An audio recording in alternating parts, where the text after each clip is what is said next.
রাত 1:20। ঢাকার উপকণ্ঠে বুড়িগঙ্গা নদীর তীরে একটি পরিত্যক্ত পাওয়ার প্ল্যান্ট।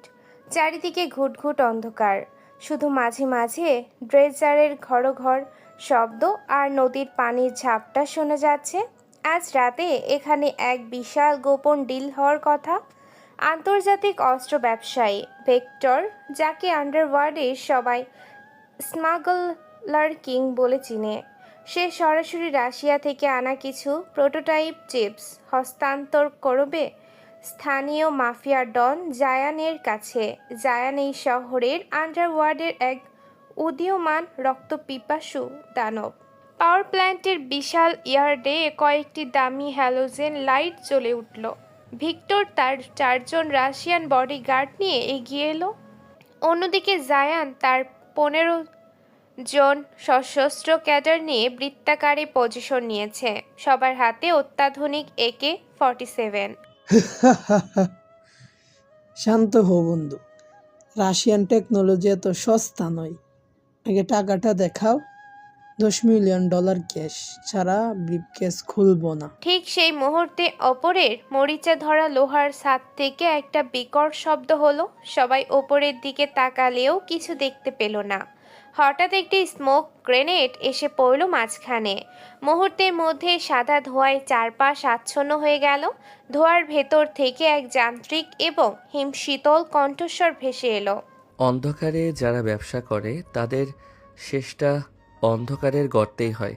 কেউ কিছু বুঝে ওঠার আগে ধোঁয়ার ভেতর থেকে একটি ছায়া দ্রুত বেগে নিচে নেমে এলো। রাশিয়ান বডিগার্ডদের হাতে রাইফেলগুলো এক নিমিষে চুরমার হয়ে গেল।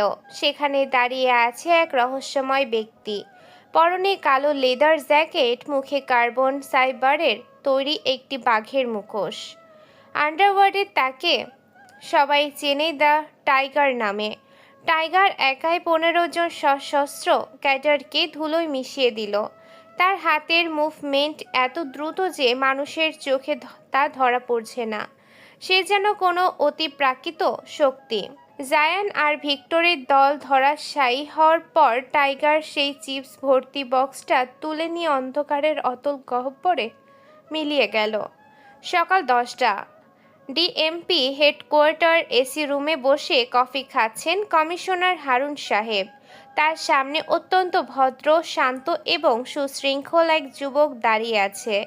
চোখে নীল ফ্রেমের চশমা, নিখুঁতভাবে ইস্ত্রি করা শার্ট। এই হলো ডিটেকটিভ আরিয়ান। আরিয়ানকে পুলিশ ডিপার্টমেন্টে সবাই চেনে একজন মেধাবী কিন্তু লাজুক অফিসার হিসেবে। কেউ স্বপ্নেও কল্পনা করতে পারবে না যে রাতে সে ভয়ঙ্কর টাইগার আর এই আরিয়ান একই ব্যক্তি। আরিয়ানের দিনের বেলায় কাজ অপরাধী ধরা, আর রাতের বেলায় সে অপরাধের শিকড় উপড়ে ফেলার জন্য নিজেই অপরাধী সাজে। আরিয়ান, আজ সকালে খবর শুনেছ? পাওয়ার প্ল্যান্টে এক অদ্ভুত ঘটনা ঘটেছে। জায়ান আর ভিক্টরের ডিল পণ্য করে দিয়েছে সেই রহস্যময় টাইগার। সে কে, কোথেকে আসে কেউ জানে না। মিডিয়াতে তোলপাড় করে দিচ্ছে। তোমার ওপর দায়িত্ব রইল এই টাইগারকে খুঁজে বের করার। স্যার, আমি আমার সাধ্যমতো চেষ্টা করব। তবে টাইগার যেভাবে কাজ করে তাতে মনে হচ্ছে সে কোনো সাধারণ অপরাধী নয়। সে সম্ভবত আন্ডারওয়ার্ল্ডের ভেতর থেকেই কাউকে ধ্বংস করতে চাইছে। যাই হোক, আমাদের ডিপার্টমেন্টের ইমেরজ প্রশ্ন। আর শোনো, আজ বিকেলে চ্যানেল 12 এর ক্রাইম রিপোর্টটা নীলা আসবে তোমার সাক্ষাৎ নিয়ে। সাবধানে কথা বলো। মেয়েটা খুব দ্রুত, ও কিন্তু মাফিয়াদের সাথে পুলিশের কালেকশন খুঁজে বেড়ায়। বিকেল 4টা। আরিয়ানের ডেস্কে বসে আছে নীলা। নীলা শুধু সুন্দরী নয়, তার অনুসন্ধানী চোখ যে কোনো অপরাধীর মনে ভয় ধরিয়ে দেয়। সে আরিয়ানের দিকে তীক্ষ্ণ চোখে তাকিয়ে আছে, যেন আরিয়ানের চোখের মনি পড়ে সে মনের কথা বুঝে নিতে চায়। আরিয়ান সাহেব, আপনি তো ট্রান্সপোর্ট নিয়ে অনেক রিসার্চ করেন। আপনার কি মনে হয় টাইগার কোনো ইনসাইডার? মানে পুলিশের কেউ কি মুখোশ পরে এসব করছে, নাকি এটা অন্য কোনো মাফিয়া গ্রুপের কাজ?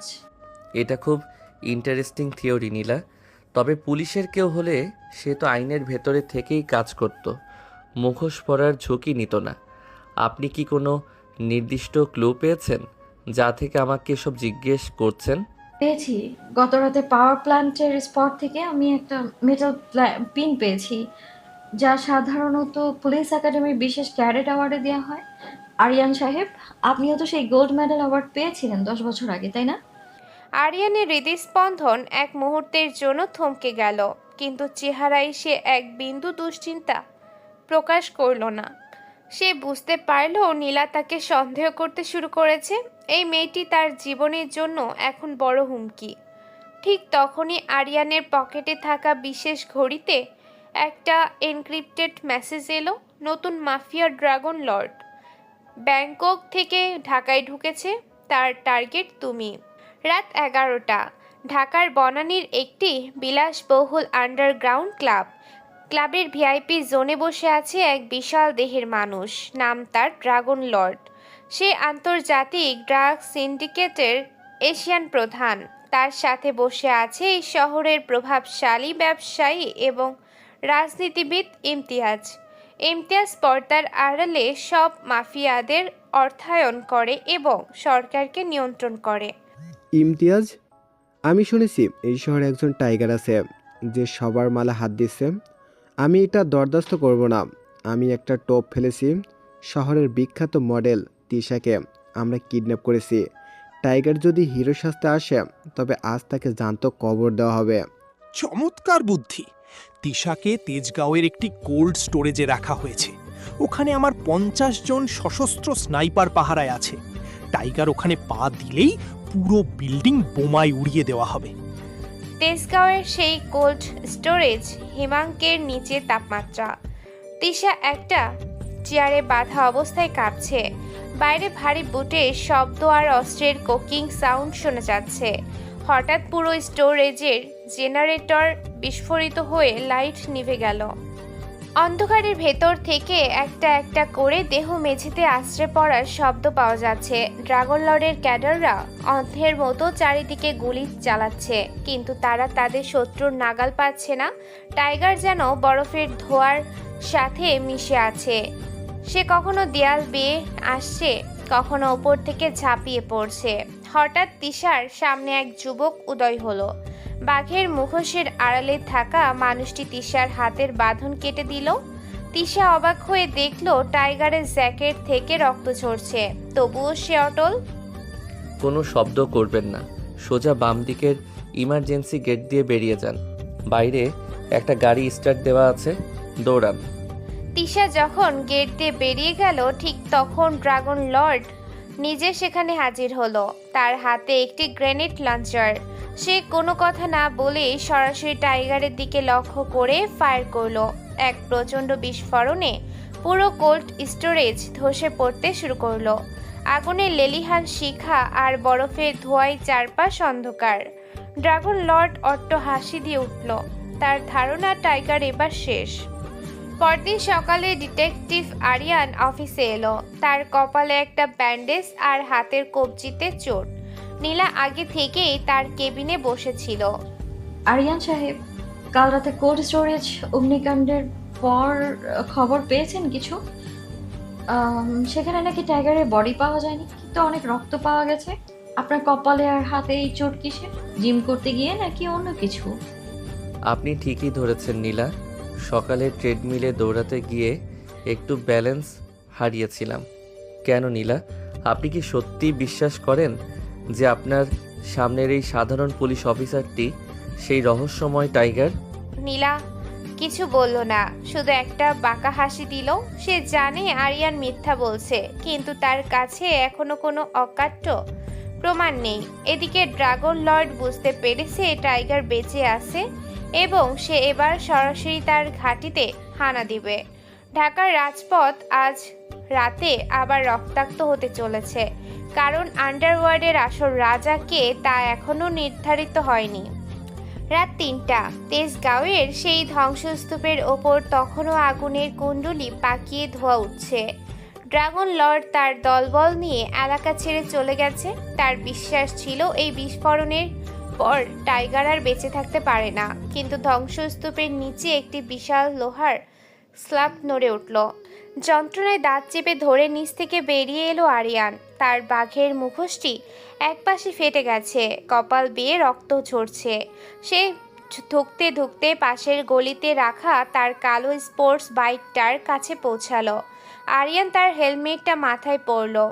আজ তার শরীরের প্রতিটি হাড় যেন প্রতিবাদ করছে, কিন্তু মনের ভেতরের আগুন তাকে থামতে দিচ্ছে না। সে জানে ড্রাগন লর্ড আর ইমতিয়াজ কেবল দাবার গুটি, আসল খেলোয়াড় এখনো ধরাছোঁয়ার বাইরে। বাইক স্টার্ট দিয়ে সে বাতাসের বেগে ভোরের কুয়াশা চিরে মিলিয়ে গেল। 9টা। ডিএমপি হেডকোয়ার্টারের কনফারেন্স রুম। কমিশনার হারুন সাহেব রাগে টেবিল চাপড়াচ্ছেন। তার সামনে গোয়েন্দা বিভাগের 10 জন চোকস অফিসার বসে আছে। আরিয়ান এক কোণে বসে ফাইল দেখছে। তার কপালে থাকা চোটটা সে সার্জিক্যাল টেপ দিয়ে ঢেকে রেখেছে। অবিশ্বাস্য, শহরে প্রাণকেন্দ্র একটা কোল্ড স্টোরেজ উড়িয়ে দেওয়া হলো। 50 জন মাফিয়া সদস্যের লাশ পাওয়া গেছে, অথচ পুলিশ পৌঁছানোর আগেই অপরাধীরা গায়েব। ইমতিয়াজ সাহেব তো অভিযোগ করেছেন যে পুলিশ তাকে সুরক্ষা দিতে পারছে না। আরিয়ান, তোমার টিমের প্রেগেন্স কি? স্যার, আমরা স্পট থেকে ড্রাগন লর্ডের লোকেদের কিছু ডিএনএ স্যাম্পল পেয়েছি। তবে অবাক করার বিষয় হলো সেখানে এমন কিছু বিস্ফোরক ব্যবহারের আলামত আছে যা কেবল সেনাবাহিনী ব্যবহার করে। খুঁজে বের করো। আর এই টাইগারকে জ্যান্ত বা মৃত আমার সামনে চাই। ও যদি অপরাধী মারেও তবুও আইন নিজের হাতে তুলে নিচ্ছে, এটা মেনে নেওয়া যায় না। অফিস থেকে বের হতেই আরিয়ানের পথ আটকে দাঁড়ালো নীলা। নীলার হাতে আজকের খবরের কাগজ।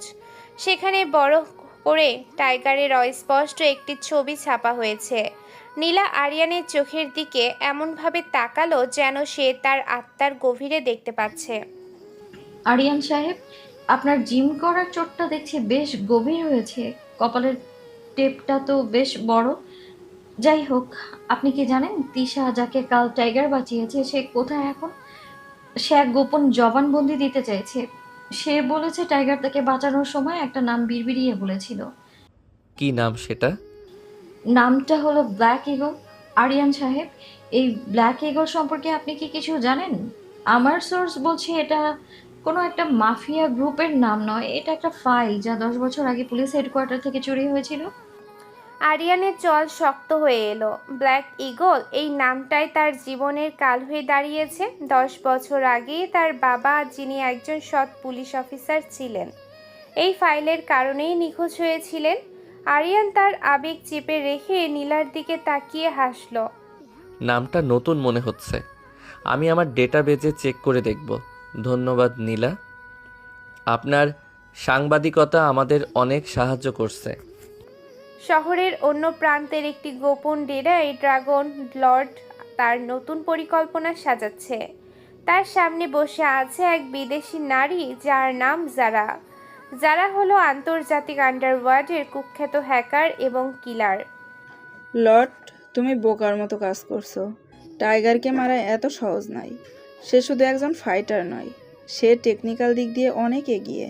সে আমাদের সব ক্যাসিনোর সার্ভার থেকে টাকা সরিয়ে নিচ্ছে। আমাদের ব্যবসার অবস্থা খুব খারাপ। আমি কি করব? সে তো ছায়ার মতো কাজ করে। আমি জানি তাকে কিভাবে বের করতে হবে। তার একটা দুর্বলতা আছে, তার নাম আরিয়ান। গোয়েন্দা পুলিশের ওই ছোট্ট অফিসারটি টাইগারকে ধরতে হন্যে হয়ে খুঁজছে। আমরা যদি আরিয়ানকে বন্দি করি তবে টাইগার নিশ্চয়ই তাকে বাঁচাতে আসবে, কারণ টাইগার পুলিশের ভেতরে কাউকেই তার শত্রু মনে করে না। ড্রাগন লর্ড জঘন্য এক হাসি দিল। সে জানতো না যে যারা যাকে ধরার কথা বলছে সে নিজেই টাইগার। তাদের এই ভুলটাই আরিয়ানের বড় অস্ত্র। রাত 10টা। আরিয়ান তার নির্জন ফ্ল্যাটে বসে আছে। দেয়ালে ঝোলানো তার বাবার ইউনিফর্ম পরা ছবির দিকে তাকিয়ে আছে সে। তার কম্পিউটারে ইন্টারপোলের একটি বিশেষ সংকেত ভেসে উঠল। ড্রাগন লর্ড আজ রাতে সদরঘাটের একটি পরিত্যক্ত কার্গো জাহাজে বৈঠক করবে। সেখানে উপস্থিত থাকবে শহরের আরও 5 জন বড় মাফিয়া ডন। আরিয়ান তার মুখোশটা হাতে নিল। আজ তার শেষ দেখার পালা। সে তার ড্রয়ের থেকে একটা বিশেষ ইনজেকশন বের করে নিজের হাতে পুশ করল। এটি তার শরীরের পেশির ব্যথা সাময়িকভাবে কমিয়ে দেবে এবং তাকে কয়েক ঘন্টার জন্য অতি মানবিক শক্তি যোগাবে। সদরঘাট, মেঘলা আকাশ আর নদীর স্রোতের গর্জন। কার্গো জাহাজ দ্য সার্পেন্ট তখন নদীর মাঝখানে নোঙর করা। জাহাজের ডেকে ড্রাগন লর্ড ইমতিয়াজ এবং আরও কয়েকজন রাঘব বোয়াল মত আর জোয়ার মত্ত। আজ থেকে আমাদের এই সিন্ডিকেটের নাম হবে দ্য নিউ ওয়ার্ল্ড। যারা আমাদের পথে আসবে তাদের আমরা কুঁচকে ফেলবো। হঠাৎ জাহাজের চারপাশে সব জেনারেটর বন্ধ হয়ে গেল। জাহাজের সাইরেনগুলো বিকট শব্দে বাজতে শুরু করলো। ওপরের ডেক থেকে দড়ি বেয়ে নিচে নেমে এলো এক কালো ছায়া। টাইগার আজ শুধু বাঘের মুখোশ পরে আসেনি, তার হাতে আছে দুটি বিশেষ ইলেকট্রিক রড, যা থেকে নীল রঙের স্ফুলিঙ্গ বের হচ্ছে। খেলা শেষ ড্রাগন লর্ড, তোমাদের এই পচাগলা সিন্ডিকেট আজ এই নদীর পানিতেই ডুবে মরবে। শুরু হলো এক বিভীষিকাময় লড়াই। টাইগারের প্রতিটি আঘাতে হাড় ভাঙার শব্দ প্রতিধ্বনিত হচ্ছে। ড্রাগন লর্ডের বডিগার্ডরা গুলি চালানোর চেষ্টা করলো, কিন্তু টাইগার এত দ্রুত মুভ করছে যে কেউ তাকে লক্ষ্য করতে পারবে না। জাহাজের ডেকে রক্তের বন্যা বয়ে যাচ্ছে। ইমতিয়াজ ভয়ে টেবিলের নিচে লুকিয়ে পড়ল। টাইগার তাকে টেনে বের করলো এবং তার গলার কাছে একটি ধারালো ছুরি ধরল। বলো ইমতিয়াজ, ব্ল্যাক ইগল ফাইলটা এখন কার কাছে? আমার বাবার খুনিকে। আমি জানি না, আমি শুধু টাকা দিয়েছি। আসল ফাইলটা ইশতিয়াক সাহেবের কাছে, ওই যে বড় কমিশনার ইশতিয়াক। আরিয়ান স্তব্ধ হয়ে গেল। ইশতিয়াক সাহেব তার বাবার সবচেয়ে কাছের বন্ধু, তার মানে পুলিশের সর্বোচ্চ পদেই শয়তান বসে আছে। ঠিক সেই মুহূর্তে জাহাজের ছাদে একটি হেলিকপ্টারের শব্দ শোনা গেল। হেলিকপ্টার থেকে গ্রেনেড ছুড়ল যারা। কার্গো জাহাজটিতে বিস্ফোরণ শুরু হলো। টাইগার ইমতিয়াজকে নিয়ে নদীতে ঝাঁপ দিল। জাহাজের ধ্বংসাবশেষ আগুনের গোলার মতো চারিদিকে ছড়িয়ে পড়ল। পরদিন সকালে আরিয়ান তার অফিসে বসে আছে। তার গায়ে আজ পুলিশের ইউনিফর্ম। নীলা তার ঘরে ঢুকলো। নীলার হাতে একটা ভাঙা মুখোশের টুকরো, যা সে সদরঘাট থেকে কুড়িয়ে পেয়েছে। আরিয়ান সাহেব, আপনি কি জানেন ব্ল্যাক ইগল ফাইলটা আসলে কি? এটা হলো আপনার বাবার ডায়েরি। আর কাল রাতে সদরঘাটে যে ঘটনাটা ঘটেছে তাতে স্পষ্ট যে টাইগার আসলে আপনার পরিবারের প্রতিশোধ নিতে এসেছে। আপনি কি এখনো বলবেন আপনি টাইগার নন? আরিয়ান কফির মগটা টেবিলে রাখলো। সে নীলার চোখের দিকে তাকিয়ে শান্তভাবে বলল, নীলা, আপনি খুব বেশি জানেন, আর বেশি জানলে এই শহরে আয়ু কমে যায়। তবে চিন্তা করবেন না, ব্ল্যাক ইগল এবার ডানা মেলবে। নীলা চমকে উঠল। আরিয়ানের চোখে আজ সে আরিয়ানের শান্তভাব দেখতে পাচ্ছে না। সেখানে জ্বলছে টাইগারের সেই আদিম হিংস্রতা। দাবার চাল এখন সরাসরি রাজার ঘরে পৌঁছে গেছে। সকাল 10:15। ডিএমপি সদর দপ্তরের 4 তলায় আরিয়ানের কেবিন। বাইরের আকাশটা আজ মেঘলা, যেন যে কোনো সময় ঝড়ো বৃষ্টি নামবে।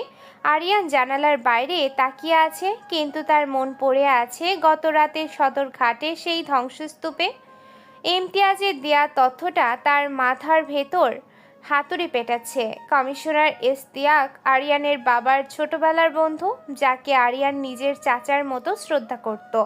তিনি কি তবে ব্ল্যাক ইগল ফাইল চুরির মূল কারিগর? রুমের দরজা ঠেলে ভেতরে ঢুকলো নীলা। তার হাতে থাকা টাইগারের সেই ভাঙা মুখোশের টুকরোটি সে টেবিলের উপর রাখলো। আরিয়ান চশমাটা ঠিক করে নীলার দিকে তাকালো। নীলা, আপনি বারবার আমার রুমে আসছেন, এতে আমাদের ডিপার্টমেন্টের অন্য অফিসাররা সন্দেহ করতে পারে। আপনি কি চান আমি আপনার বিরুদ্ধে গোয়েন্দাগিরিতে বাধার অভিযোগ আনি? অভিযোগ তো আমি আপনার বিরুদ্ধেও আনতে পারি আরিয়ান সাহেব। গত রাতে সদরঘাটে যে ধ্বংসলীলা চলেছে সেখানে ব্যবহৃত ইলেকট্রিক রডের স্পার্ক শুধু স্পেশাল ফোর্সের ট্রেনিং প্রাপ্ত কেউ ব্যবহার করতে পারে। আর মজার বিষয় হলো আপনি আজ সকাল থেকে আপনার বাঁ হাতটা পকেটে লুকিয়ে রেখেছেন। এখানে কি পোড়া দাগ আছে? আরিয়ান তার পকেট থেকে হাত বের করলো। তার হাতের তালুতে সাদা ব্যান্ডেজ। সে কোনো কথা বলল না। নীলা টেবিলের ওপর একটি ফাইল রাখলো। এটি একটি পুরনো খবরের কাগজের কাটিং। 10 বছর আগে আপনার বাবা যখন নিখোঁজ হন তখন কমিশনার ইশতিয়াক ছিলেন সেই তদন্তের ইনচার্জ। তিনি রিপোর্ট দিয়েছিলেন যে আপনার বাবা অর্থ আত্মসাৎ করে দেশ ছেড়ে পালিয়েছেন, কিন্তু আমি জানি সেটা মিথ্যে ছিল। আপনি কি সেই প্রতিশোধ নিতে মুখোশ পড়েছেন? নীলা, আপনি অনেক দূর চলে এসেছেন, কিন্তু মনে রাখবেন অন্ধকার জগতের পথটা একমুখী। একবার ঢুকলে ফেরার রাস্তা থাকে না। আপনি যদি সত্যিটা জানতে চান তবে আজ রাতে আমার সাথে এক জায়গায় যেতে হবে। তবে মনে রাখবেন সেখানে কোনো ক্যামেরা বা রেকর্ডার চলবে না। রাত 11:30। শহরের বাইরের একটি পুরনো কন্টেইনার টার্মিনাল। চারিদিকে কুয়াশার চাদর বিছানো। নীলা দাঁড়িয়ে আছে একটি পিলারের আড়ালে। হঠাৎ একটি কালো জিপ এসে থামলো তার সামনে। গাড়ি থেকে বের হয়ে এলো আরিয়ান। তবে তার পরনে আজ পুলিশের ইউনিফর্ম নেই, পরনে কালো টি শার্ট আর জিন্স। নীলা, আজ আপনাকে দেখাবো এই শহরটা আসলে কারা চালায়। ইশতিয়াক সাহেব তো শুধু একটা দাবার চাল, আসল মাস্টারমাইন্ড অন্য কেউ। আরিয়ান নীলাকে নিয়ে একটি বিশাল কন্টেনারের ভেতর ঢুকলো। ভেতরে আধুনিক সব মনিটর আর সার্ভার বসানো। এটি আরিয়ানের গোপন কন্ট্রোল রুম। আরিয়ান একটি স্ক্রিনে ক্লিক করতেই ভেসে উঠল কমিশনার ইমতিয়াজের লাইভ সিসিটিভি ফুটেজ। দেখা যাচ্ছে ইশতিয়াক সাহেব তার ড্রয়িং রুমে বসে ব্যাংককের মাফিয়া ডন ড্রাগন লর্ডের সাথে ভিডিও কলে কথা বলছেন। লর্ড টাইগারকে নিয়ে আমার আর ধৈর্য নেই। সে আমার 10 বছরের পরিশ্রম নষ্ট করে দিচ্ছে। ইমতিয়াজকে সে তুলে নিয়ে গেছে। আমি চাই আজ রাতেই টাইগারের যে কোনো একটা আস্তানায় হামলা হোক। দরকার হলে শিবিলদারের ওপর গুলি চালানোর দায় আমি নেব। এটা তো বিশ্বাস করাও কঠিন। কমিশনার সাহেব নিজে অপরাধীদের সাথে হাত মিলিয়েছেন। শুধু হাত মেলানো নয় নীলা, তিনি নিজেই এই সিন্ডিকেটের বড় অংশীদার। আমার বাবা এই ব্ল্যাক ইগল ফাইলের মাধ্যমে তাদের মুখোশ খুলে দিতে চেয়েছিলেন। সেই ফাইলে আমাদের দেশের অনেক গুরুত্বপূর্ণ মানুষের নাম আছে, যারা দিনে সমাজসেবক আর রাতে রক্তচোষা মাফিয়া। ঠিক সেই সময় আরিয়ানের অ্যালার্ম সিস্টেম বেজে উঠল। স্ক্রিনে দেখা গেল অন্তত 20টি কালো গাড়ি কন্টেনার টার্মিনালটিকে ঘিরে ফেলেছে। ড্রাগন লর্ডের ক্যাডাররা জ্যান্ত ফিরে আসা ইমতিয়াজের কাছ থেকে সম্ভবত এই জায়গার খবর পেয়ে গেছে। নীলা, ওরা চলে এসেছে। আপনাকে এখন এখান থেকে বের হতে হবে। পেছনের সুড়ঙ্গ দিয়ে চলে যান। আর আপনি আপনি একা এতজনের সাথে লড়াই করবেন? আমি একা নই নীলা, আজ আমার সাথে আমার বাবার অসম্পূর্ণ স্বপ্ন আছে। আমি আজ টাইগার হিসেবে লড়ব না, আমি লড়ব ন্যায়ের প্রতীক হিসেবে। আরিয়ান মুখোশটা পরে নিল। মুহূর্তের মধ্যেই তার অবয়ব বদলে গেল। তার শরীরের প্রতিটি পেশি যেন যুদ্ধের জন্য তৈরি। বাইরে বোমা আর গুলির শব্দ শুরু হয়ে গেছে। ড্রাগন লর্ডের কিলার যারা তার টিম নিয়ে কন্টেইনার টার্মিনালের ভেতরে ঢুকছে। যারার হাতে আছে বিশেষ থার্মাল পিস্তল, যা দিয়ে অন্ধকারের ভেতর ও শরীরের তাপ দেখে গুলি চালানো যায়। টাইগার, আমি জানি তুমি এখানেই আসো। বের হয়ে আসো। ইমতিয়াজ আমাদের সব বলে দিয়েছে। আজ এই কন্টেনার টার্মিনালেই তোমার এবং ওই সাংবাদিক মেয়ের কবর হবে। অন্ধকারের ভেতর থেকে কোনো শব্দ এলো না। হঠাৎ কন্টেনারের ছাদ ভেঙে একটি বিশাল হুক নিচে নেমে এলো। যারা দুজন ক্যাডারকে সেই হুক দিয়ে শূন্য তুলে ফেললো কেউ একজন। যারা উপরের দিকে গুলি চালালো, কিন্তু সেখানে কেউ নেই।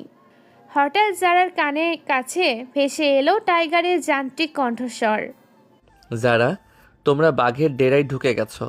এখান থেকে শুধু তোমাদের লাশ বের হবে। শুরু হলো এক পৈশাচিক যুদ্ধ। টাইগার কন্টেনারগুলোর আড়ালে এমনভাবে লুকোচুরি খেলছে যে যারা তার লোকেশন ট্র্যাক করতে পারছে না।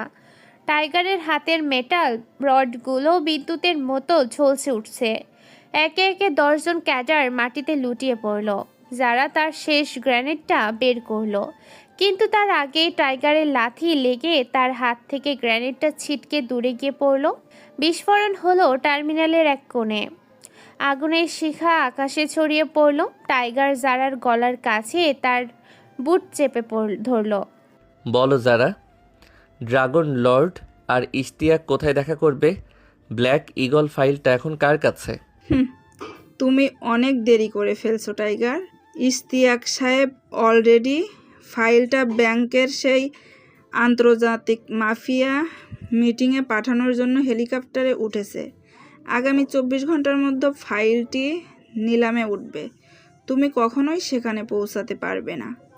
টাইগার জারাকে সেখানেই অচেতন করে ফেলে রাখলো। সে বুঝলো সময় খুব কম। তাকে শুধু দেশের মাফিয়া নয়, এবার আন্তর্জাতিক মাফিয়াদের সাথে লড়তে হবে। সে দেখলো নীরা দূরে দাঁড়িয়ে কাঁপছে। নীলা, আপনাকে এখনই এই খবরটা পাবলিক করতে হবে, কিন্তু সরাসরি নয়। আপনি একটা বেনামি ইমেইল হিসেবে এটা বড় বড় নিউজ চ্যানেলে পাঠান। আমি ব্যাংকক যাচ্ছি। আমি যদি ফিরে না আসি তবে মনে রাখবেন, টাইগারের আসল পরিচয় যেন বিশ্ব জানতে পারে। আরিয়ান, সাবধানে থাকবেন। এই শহর আপনার মতো মানুষের অভাব অনুভব করছে। আরিয়ান তার বাইকে চেপে কুয়াশার ভেতর মিলিয়ে গেল। তার গন্তব্য এখন হজরত শাহুল জালাল আন্তর্জাতিক বিমানবন্দর। ডিটেকটিভ আরিয়ান হিসেবে নয়, একজন ছদ্মবেশী পাসপোর্টধারী মাফিয়া কিলার হিসেবে। ব্যাংকের অন্ধকার রাজপথে শুরু হতে যাচ্ছে গল্পের সবচেয়ে বড় রক্তক্ষয়ী অধ্যায়। ওদিকে কমিশনার ইশতিয়াক তার ব্যক্তিগত বিমানে বসে শান্তভাবে ম্যাপ দেখছেন। তিনি জানেন না তার প্রিয় আরিয়ান তারই ধ্বংসের জন্য ডানা মেলছে। ব্যাংকক সুবর্ণভূমি বিমানবন্দর, রাত 2:15। ঝলমলি আলো আর পর্যটকদের ভিড়ের মাঝে একজন দীর্ঘদেহী মানুষ কালো সানগ্লাস পরে বেরিয়ে এলো। তার পরনে দামি সিল্কের শার্ট আর হাতে একটি লুই ভিটনের ব্রিফকেস। পাসপোর্টে তার নাম লেখা আছে ডেভিড লিন, হংকংয়ের একজন কুখ্যাত ড্রাগ ডিলার। কিন্তু এই ছদ্মবেশের আড়ালে লুকিয়ে আছে আরিয়ান। সে জানে ব্যাংককের এই আন্ডারওয়ার্ল্ডে ঢুকতে হলে তাকে নিজের পরিচয় পুরোপুরি বিসর্জন দিতে হবে। আরিয়ান বিমানবন্দর থেকে একটি প্রি বুক করা মার্সিডিজে উঠল। তার গন্তব্য পাতায়া বিচ এলাকার একটি গোপন রিসোর্ট, যেখানে আজ রাতে আন্তর্জাতিক মাফিয়াদের সেই নিলাম অনুষ্ঠিত হবে। সেখানে ব্ল্যাক ইগল ফাইলটির নিলাম হওয়ার কথা। ইশতিয়াক চাচা, আপনি ভাবছেন আপনি অনেক দূরে চলে এসেছেন, কিন্তু আপনার এই পাপের সাম্রাজ্য আজ আমি এই বিদেশের মাটিতেই ধুলোয় মিশিয়ে দেব। বাবার মৃত্যুর প্রতিটি সেকেন্ডের হিসাব আজ আমি নেব। অন্যদিকে ঢাকার একটি নির্জন স্থানে বসে ল্যাপটপ দ্রুত হাতে টাইপ করছে নীলা। সে এখন আরিয়ানের দেয়া সেই ভিডিও ফুটেজগুলো এডিট করছে। তার চারপাশটা এখন অনিরাপদ। কমিশনার ইশতিয়াকের লোকেরা তাকে হন্যে হয়ে খুঁজছে। নীলা জানে এই তথ্যগুলো প্রকাশ করা মানেই নিজের মরণ পরোয়া না সই করা। হঠাৎ নীলার ঘরের দরজা ভেঙে ভেতরে ঢুকলো 4 জন সশস্ত্র লোক। তাদের নেতৃত্বে আছে ইশতিয়াকের ডান হাত হিসেবে পরিচিত কিলার শহীদ। তোমাদের কমিশনারকে গিয়ে বলো, সত্য কখনো চাপা থাকে না। আমি অলরেডি ফাইলগুলো ইন্টারপোলের সার্ভারে আপলোড করে দিয়েছি। তোমরা আমাকে মারলেও এই তথ্য এখন সারা বিশ্বের কাছে পৌঁছে যাবে। নীলা যখন বুঝতে পারলো তার পালানোর পথ নেই, ঠিক তখন জানালার কাঁচ ভেঙে ভেতরে ঢুকলো একটি ছোট স্মোক গ্রেনেড। ধোঁয়ায় ঘর ভরে গেল। সেকেন্ডের মধ্যে একজন কালো পোশাকধারী ব্যক্তি নীলাকে ধরে জানালার বাইরে নিয়ে এলো। নীলা অবাক হয়ে দেখলো এটি টাইগার নয়, বরং টাইগারের মতো দেখতে অন্য কেউ। লোকটি নীলাকে দ্রুত একটি গাড়িতে তুলে দিল। ব্যাংককে সেই বিলাসবহুল রিসর্ট, চারিদিকে লেজার গার্ড আর অত্যাধুনিক ড্রোনের পাহারা। ভেতরে বিশ্বের বড় বড় মাফিয়া ডনরা বসে আছে। রাশিয়ার ইভান, মেক্সিকোর কার্লোস এবং ব্যাংককের নিজস্ব ডন ড্রাগন লর্ড সবাই উপস্থিত। সবার মাঝখানে রাজকীয় চেয়ারে বসে আছেন বাংলাদেশের পুলিশ কমিশনার ইশতিয়াক। আজ তিনি ইউনিফর্ম ছাড়া এখানে একচ্ছত্র সম্রাট। ভদ্রমহোদয়গণ, আপনাদের সামনে যে চিপটি আছে সেটি হলো ব্ল্যাক ইগল। এদের দক্ষিণ এশিয়ার পরবর্তী 10 বছরে রাজনৈতিক এবং অর্থনৈতিক মানচিত্রে নিয়ন্ত্রী সব গোপন তথ্য আছে। যে এটি কিনবে সে হবে এই অঞ্চলের রাজা। নিলাম শুরু হচ্ছে $1 বিলিয়ন থেকে। ঠিক তখন পেছনের সারি থেকে একটি শান্ত কিন্তু গম্ভীর কণ্ঠস্বর ভেসে এলো। $5 বিলিয়ন। সবাই চমকে ঘুরে তাকালো। ডেভিড লিন ওরফে আরিয়ান শান্তভাবে কফি খাচ্ছে। ইশতিয়াক সাহেব তীক্ষ্ণ চোখে আরিয়ানের দিকে তাকালেন। তার কেন যেন এই লোকটিকে খুব চেনা মনে হচ্ছে। ডেভিন, আপনি কি জানেন এখানে $5 বিলিয়ন মানে কি? আপনার কাছে কি এত টাকা আছে? টাকা তো শুধু একটা সংখ্যা ইশতিয়াক সাহেব, কিন্তু এই চিপের ভেতর আমার বাবার খুনের প্রমাণ আছে, সেটা আমার কাছে অমূল্য। পুরো হলে নীরবতা নেমে এলো। আমার বাবা শব্দটা শোনা মাত্র ইশতিয়াকের মুখ ফ্যাকাশে হয়ে গেল। তিনি বুঝতে পারলেন টাইগার তার ডেরায় ঢুকে পড়েছে। ধর একে। এ ডেভিল নীল নয়, এ হলো সেই টাইগার। মুহূর্তের মধ্যেই হলের আলো নিভে গেল। ড্রাগন লর্ডের ক্যাডাররা গুলি চালাতে শুরু করলো। আরিয়ান তার ব্রিফকেস থেকে দুটি বিশেষ ম্যাগনেটিক গান বের করলো। এই গানগুলো দেয়ালের ভেতর দিয়েও বুলেটের গতিপথ পরিবর্তন করতে পারে। আরিয়ান টেবিলের আড়ালে স্লাইড করে দিয়ে ড্রাগন লর্ডের পায়ের নিচে একটি ছোট ডিভাইস ছুঁড়ে দিল। মুহূর্তের মধ্যেই পুরো হলটি তীব্র শব্দের তরঙ্গে কেঁপে উঠল। মাফিয়ারা কানে হাত দিয়ে যন্ত্রণায় মাটিতে লুটিয়ে পড়ল। আরিয়ান তার মুখোশটা পরে নিল। অন্ধকারের ভেতর সে এখন যমদূত। সে সরাসরি ইশতিয়াকের দিকে এগিয়ে গেল। ইশতিয়াক পিস্তল বের করে গুলি চালালেন, কিন্তু আরিয়ান অবলীলায় তা এড়িয়ে গিয়ে ইশতিয়াকের কবজি ধরে মুচকে দিল। চাচা, 10 বছর আগে এই হাত দিয়েই কি আপনি আমার বাবার বুকে গুলি চালিয়েছিলেন? আজ সেই হাতের প্রতিটি আঙুল আমি আলাদা করব। আরিয়ান, শোনো, আমাকে মেরো না। আমি তোমাকে সব দেব, সব টাকা তোমার। টাকা দিয়ে আমার বাবাকে ফিরিয়ে দিতে পারবেন আমার মায়ের চোখের জল মুছতে? না, আজ এখানে কোনো আপোষ নেই। ঠিক তখনই যারা যে ব্যাংকে আগেই পৌঁছে গিয়েছিল পেছন থেকে একটি রকেট লঞ্চার ফায়ার করলো। আরিয়ান ইশতিয়াককে নিয়ে হলের জানালার কাঁচ ভেঙে নিচে সমুদ্রের পানিতে ঝাঁপ দিল। পেছনে পুরো রিসোর্টটি এক বিশাল বিস্ফোরণে আগুনের গোলায় পরিণত হলো। সমুদ্রের নোনা পানিতে আরিয়ান আর ইশতিয়াক একে অপরের সাথে লড়াই করেছে। ওদিকে আকাশে দেখা গেল ইন্টারপোলের হেলিকপ্টার। ফাহিম আর নীলা সেখানে পৌঁছে গেছে, কিন্তু ড্রাগন লর্ড তখনও হাল ছাড়েনি। সে তার স্পিড বোট নিয়ে আরিয়ানের দিকে ধেয়ে আসছে। আরিয়ান কি পারবে সমুদ্রের মাঝখানে এই অসম লড়াই জিততে? ইশতিয়াক কি জ্যান্ত ধরা পড়বে নাকি আগুনের ঘ্রাসে হারিয়ে যাবে? আরিয়ানের সামনে এখন সবচেয়ে বড় চ্যালেঞ্জ। সে কি একজন পুলিশ হিসেবে ইশতিয়াককে আইনের হাতে তুলে দিবে, নাকি একজন সন্তান হিসেবে প্রতিশোধ নিবে? পাতায়া বিচের নোনা জল আজ রাতে উথাল। আকাশে মেঘের গর্জন আর নিচে উথাল সমুদ্রের ঢেউ। আরিয়ান আর ইশতিয়াক দুজনেই সমুদ্রের পানিতে হাবুডুবু খাচ্ছে।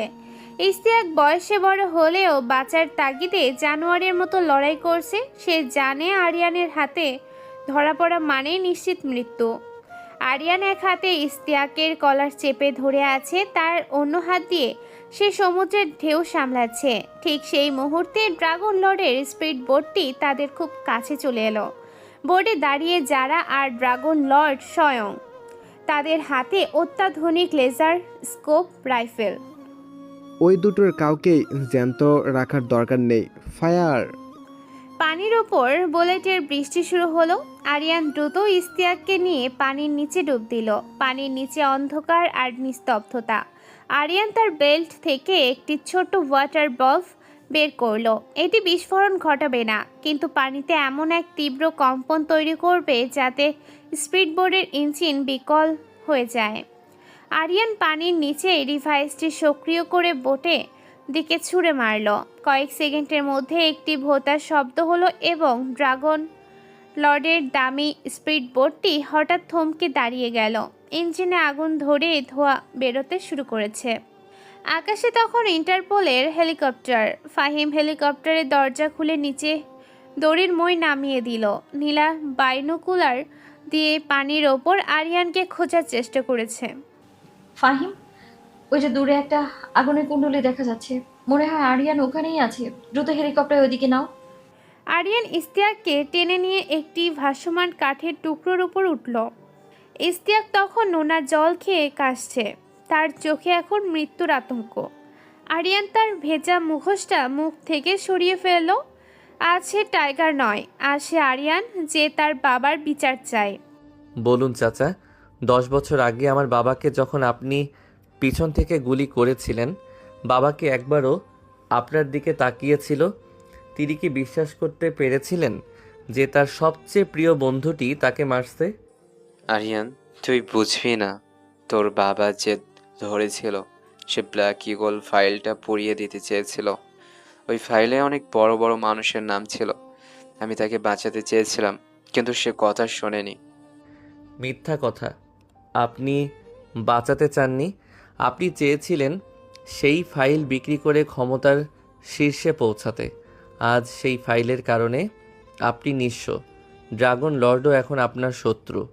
আপনার যাওয়ার কোনো জায়গা নেই। ঠিক তখনই একটি দড়ি এসে আরিয়ানের পায়ের কাছে পড়ল। হেলিকপ্টারটি একদম তাদের মাথার ওপর। কিন্তু একই সময় ড্রাগন লর্ড আর যারা অন্য একটি লাইফ বোর্ডে করে তাদের দিকে ধেয়ে আসছে।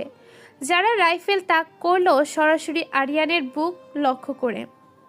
টাইগার, আজ তোমার চ্যাপ্টার ক্লোজ হবে। Good bye. ট্রিগার চাপার ঠিক 1 সেকেন্ডের আগে হেলিকপ্টার থেকে একটি নিখুঁত স্নাইপার শট এলো। বুলেটটি সরাসরি যারা রাইফেলের নলে আঘাত করলো। যারা ছিটকে পানিতে পড়ে গেল। এটি ছিল ফাহিমের চালানো শট। ড্রাগন লর্ড বুঝতে পারল অবস্থা বেগতিক। সে ইস্তিয়াককে লক্ষ্য করে একটি গ্রেনেড ছুড়ল। সে চায় না ইস্তিয়াক জ্যান্ত পুলিশের হাতে ধরা পড়ুক এবং তাদের সব তথ্য ফাঁস করে দিক। না। আরিয়ান ইস্তিয়াককে ধাক্কা দিয়ে পানিতে ফেলে দিল নিজেকে বাঁচাতে, কিন্তু গ্রেনেডের স্প্লিন্টার আরিয়ানের কাঁধে বিঁধল। এক বিশাল বিস্ফোরণে চারপাশ কেঁপে উঠল। ড্রাগন লর্ডের বোটটি হেলিকপ্টারের মেশিন গানের গুলিতে ঝাঁঝরা হয়ে গেল। ড্রাগন লর্ড সেখানেই খতম। ভোর 5টা, ব্যাংককের একটি আর্মি হাসপাতালের কেবিন। আরিয়ানের কাঁধে ব্যান্ডেজ। সে জানালার পাশে বসে ভোরের সূর্য দেখছে। তার পাশে দাঁড়িয়ে আছে নীলা। নীলার হাতে একটি ডিজিটাল ড্রাইভ। আরিয়ান, ইশতিয়াক সাহেব বেঁচে গেছেন। ইন্টারপোল তাকে কাস্টডিতে নিয়েছে। তাকে কাল বাংলাদেশ নিয়ে যাওয়া হবে। আর ব্ল্যাক ইগল ফাইলটা, এটা এখন আমার কাছে। আপনি কি চান এটা আমি পাবলিশ করি? ফাইলটা পাবলিশ করলে হয়তো অনেক বড় বড় মানুষের চেয়ার নড়বে, কিন্তু দেশ জুড়ে অরাজকতা তৈরি হবে। নীলা, আমরা এটা অন্যভাবে ব্যবহার করব। আমরা ইশতিয়াককে দিয়ে বলিয়ে নেব সব সত্য। অপরাধীদের সাজা হতে হবে আইনি পথে। টাইগার শুধু রাস্তা পরিষ্কার করেছে, এখন আইনের পালা। আপনি কি এখন থেকে শুধু আরিয়ান হিসেবেই থাকবেন? টাইগার কি আর ফিরবে না? এই শহর যতক্ষণ পর্যন্ত পাপে ভরা থাকবে ততক্ষণ টাইগারের প্রয়োজন পড়বে। তবে আপাতত আরিয়ানকে তার বাবার কবরের সামনে গিয়ে স্যালুট দিতে হবে। আমি আমার কথা রেখেছি বাবা। বাংলাদেশে ফেরার পর এয়ারপোর্টে কমিশনার হারুন সাহেব আরিয়ানকে অভ্যর্থনা জানালেন। সারা দেশের মিডিয়া এখন আরিয়ানকে ন্যাশনাল হিরো হিসেবে দেখছেন। কিন্তু আরিয়ানের চোখ খুঁজছে ইস্তিয়াককে, যাকে করা পাহারায় প্রিয়জন ভ্যানে তোলা হচ্ছে। ইস্তিয়াক ভ্যানে ওঠার আগে একবার আরিয়ানের দিকে তাকালেন। আরিয়ান তার চশমাটা ঠিক করে এক পলক তাকালো। সেই চোখে কোনো ঘৃণা নেই, আছে কেবল এক গভীর জয়। গল্পের এই অধ্যায় শেষ হলেও ব্ল্যাক ইগল ফাইলের ভেতরে থাকা তৃতীয় শক্তি এখনও আড়ালে, যারা ইস্তিয়াকের চেয়েও ভয়ঙ্কর। আরিয়ান জানে তার লড়াই মাত্র শুরু হলো। অন্ধকার জগতের রাজারা সহজে সিংহাসন ছাড়ে না। ঢাকা শহর আজ এক অদ্ভুত নিস্তব্ধতায় ঢাকা। গত কয়েকদিনের ঝড়ে আন্ডারওয়ার্ল্ডের বড় বড় স্তম্ভগুলো নড়ে গেছে। কমিশনার ইস্তিয়াক এখনও রিমান্ডে। সারা দেশের মানুষ টেলিভিশনের পর্দায় দেখছে এক সময়ের ক্ষমতাধর এই অফিসারের পতন। কিন্তু আরিয়ান জানে এই বিজয়টা কেবল হিমশৈলের চূড়া মাত্র। ব্ল্যাক ইগল ফাইলের আসল রহস্য এখনো উন্মোচিত হয়নি। ব্যাংকের মিশন শেষ করে আরিয়ান এখন অনেক বেশি সতর্ক। সে বুঝতে পেরেছে ইশতিয়াক কেবল একজন বেতনভুক্ত কর্মচারী ছিলেন, আসল মালিক অন্য কেউ। রাত 2টা। আরিয়ান তার গোপন আস্তানায় বসে আছে। সামনের বিশাল মনিটর, দেয়ালে তার বাবা সেই পুরনো ডায়েরির পাতাগুলো পিন দিয়ে আটকানো। আরিয়ান খুব মনোযোগ দিয়ে একটি নামের ওপর লাল কালি দিয়ে গোল দাগ ছিল, মিস্টার এক্স। এই নামটি তার বাবার ডায়েরির শেষ পাতায় লেখা ছিল। ঠিক সেই মুহূর্তেই তার ফোনে একটি এনক্রিপ্টেড কল এলো। ওপাশ থেকে কোনো কথা শোনা যাচ্ছে না, কেবল একটি ঘড়ির টিকটিক শব্দ। টাইগার, তুমি ভেবেছো ইস্তাককে ধরে তুমি জিতে গেছো? তুমি আসলে ড্রাগনের লেজে পা দিয়েছো। ব্ল্যাক ইগল ফাইলের মূল অংশটি এখনও আমাদের কাছে। ইস্তাককে আমরাই বলে দিয়েছি যাতে তুমি শান্ত হও, কিন্তু এখন থেকে খেলাটা অন্য লেভেলে। আগামী 24 ঘন্টার মধ্যে শহরের 5 জন গুরুত্বপূর্ণ ব্যক্তি নিখোঁজ হবে।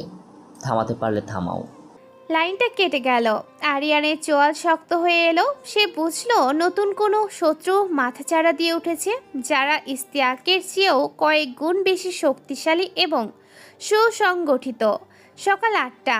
আরিয়ান ডিএমপি অফিসে পৌঁছাতেই দেখলো পুরো হেডকোয়ার্টারে হইচই পড়ে গেছে। কমিশনার হারুন সাহেব তার রুমে পায়চারি করছেন। আরিয়ান ভেতরে ঢুকতেই তিনি একটি ফাইল তার দিকে ছুড়ে দিলেন। আরিয়ান, সর্বনাশ হয়ে গেছে। গতরাতে হাইকোর্ট বিভাগের একজন বিচারপতি, একজন শীর্ষস্থানীয় ব্যাংকার এবং পুলিশের আইজিপি সাহেবের ব্যক্তিগত সচিব অপহৃত হয়েছে। কোনো দাবি দেওয়া নেই, কোনো ফোন কল নেই, সিসিটিভি ফুটেজ শুধু দেখা যাচ্ছে কালো ধোঁয়ার, তারপর তারা ভ্যানিশ। মিডিয়া আমাদের খেয়ে ফেলবে। স্যার, এটা কোনো সাধারণ অপহরণ নয়। যারা এটা করেছে তারা চায় আমাদের সিস্টেমকে পঙ্গু করে দিতে। তারা চাইছে আমরা যেন ভয় পাই। স্যার, আমাকে এই কেসটা একাই ডিল করতে দিন, অফিসিয়ালি নয়, আনঅফিসিয়ালি। কমিশনার হারুন আরিয়ানের চোখের দিকে তাকালেন। তিনি জানেন আরিয়ানের ভেতরে এক জ্বলন্ত আগ্নেয়গিরি আছে। তিনি ধীরে মাথা নাড়লেন। আরিয়ান তার ডেস্কে ফিরে এলো। নীলা আগে থেকেই সেখানে বসেছিল। নীলার চোখে আজ আতঙ্ক। সে আরিয়ানের দিকে একটি পেনড্রাইভ এগিয়ে দিল। আরিয়ান, আজ ভোরে আমার ইমেইলে একটা ভিডিও এসেছে, ডার্ক ওয়েব থেকে পাঠানো হয়েছে। ভিডিওটাতে দেখা যাচ্ছে অপহৃত সেই 3 জনকে একটা বিশাল লোহা গলানোর কারখানায় শিকল দিয়ে বেঁধে রাখা হয়েছে। ভিডিও শেষে একটা লোগো দেখা যাচ্ছে এবং একটা জ্বলন্ত ঈগলের মাথা তাতে। Black eagle syndicate. ওরা এখন আর ছায়াই নেই, ওরা এখন প্রকাশ্যে যুদ্ধ ঘোষণা করেছে। নীলা, আপনাকে এই ভিডিওটা এখনই পাবলিশ করতে হবে। পুরো শহরকে জানাতে হবে যে আমরা বিপদে আছি। আমি জানি ওরা আমাকে কোথায় ডাকছে। আপনি কি একা যাবেন? ওটা নিশ্চিত ফাঁদ আরিয়ান। ওরা জানে আপনি টাইগার। ওরা আপনাকে মারার জন্যই এই নাটক সাজিয়েছে। ফাঁদটা তো আমিও পেতেছি নীলা। ওরা ভাবছে আমি একা আসব, কিন্তু ওরা জানে না বাঘ যখন শিকার করতে বের হয় তখন সে পুরো জঙ্গলকে নিজের আয়ত্তে রাখে। রাত 11টা। সাভারের এক পরিত্যক্ত স্টিল মিল।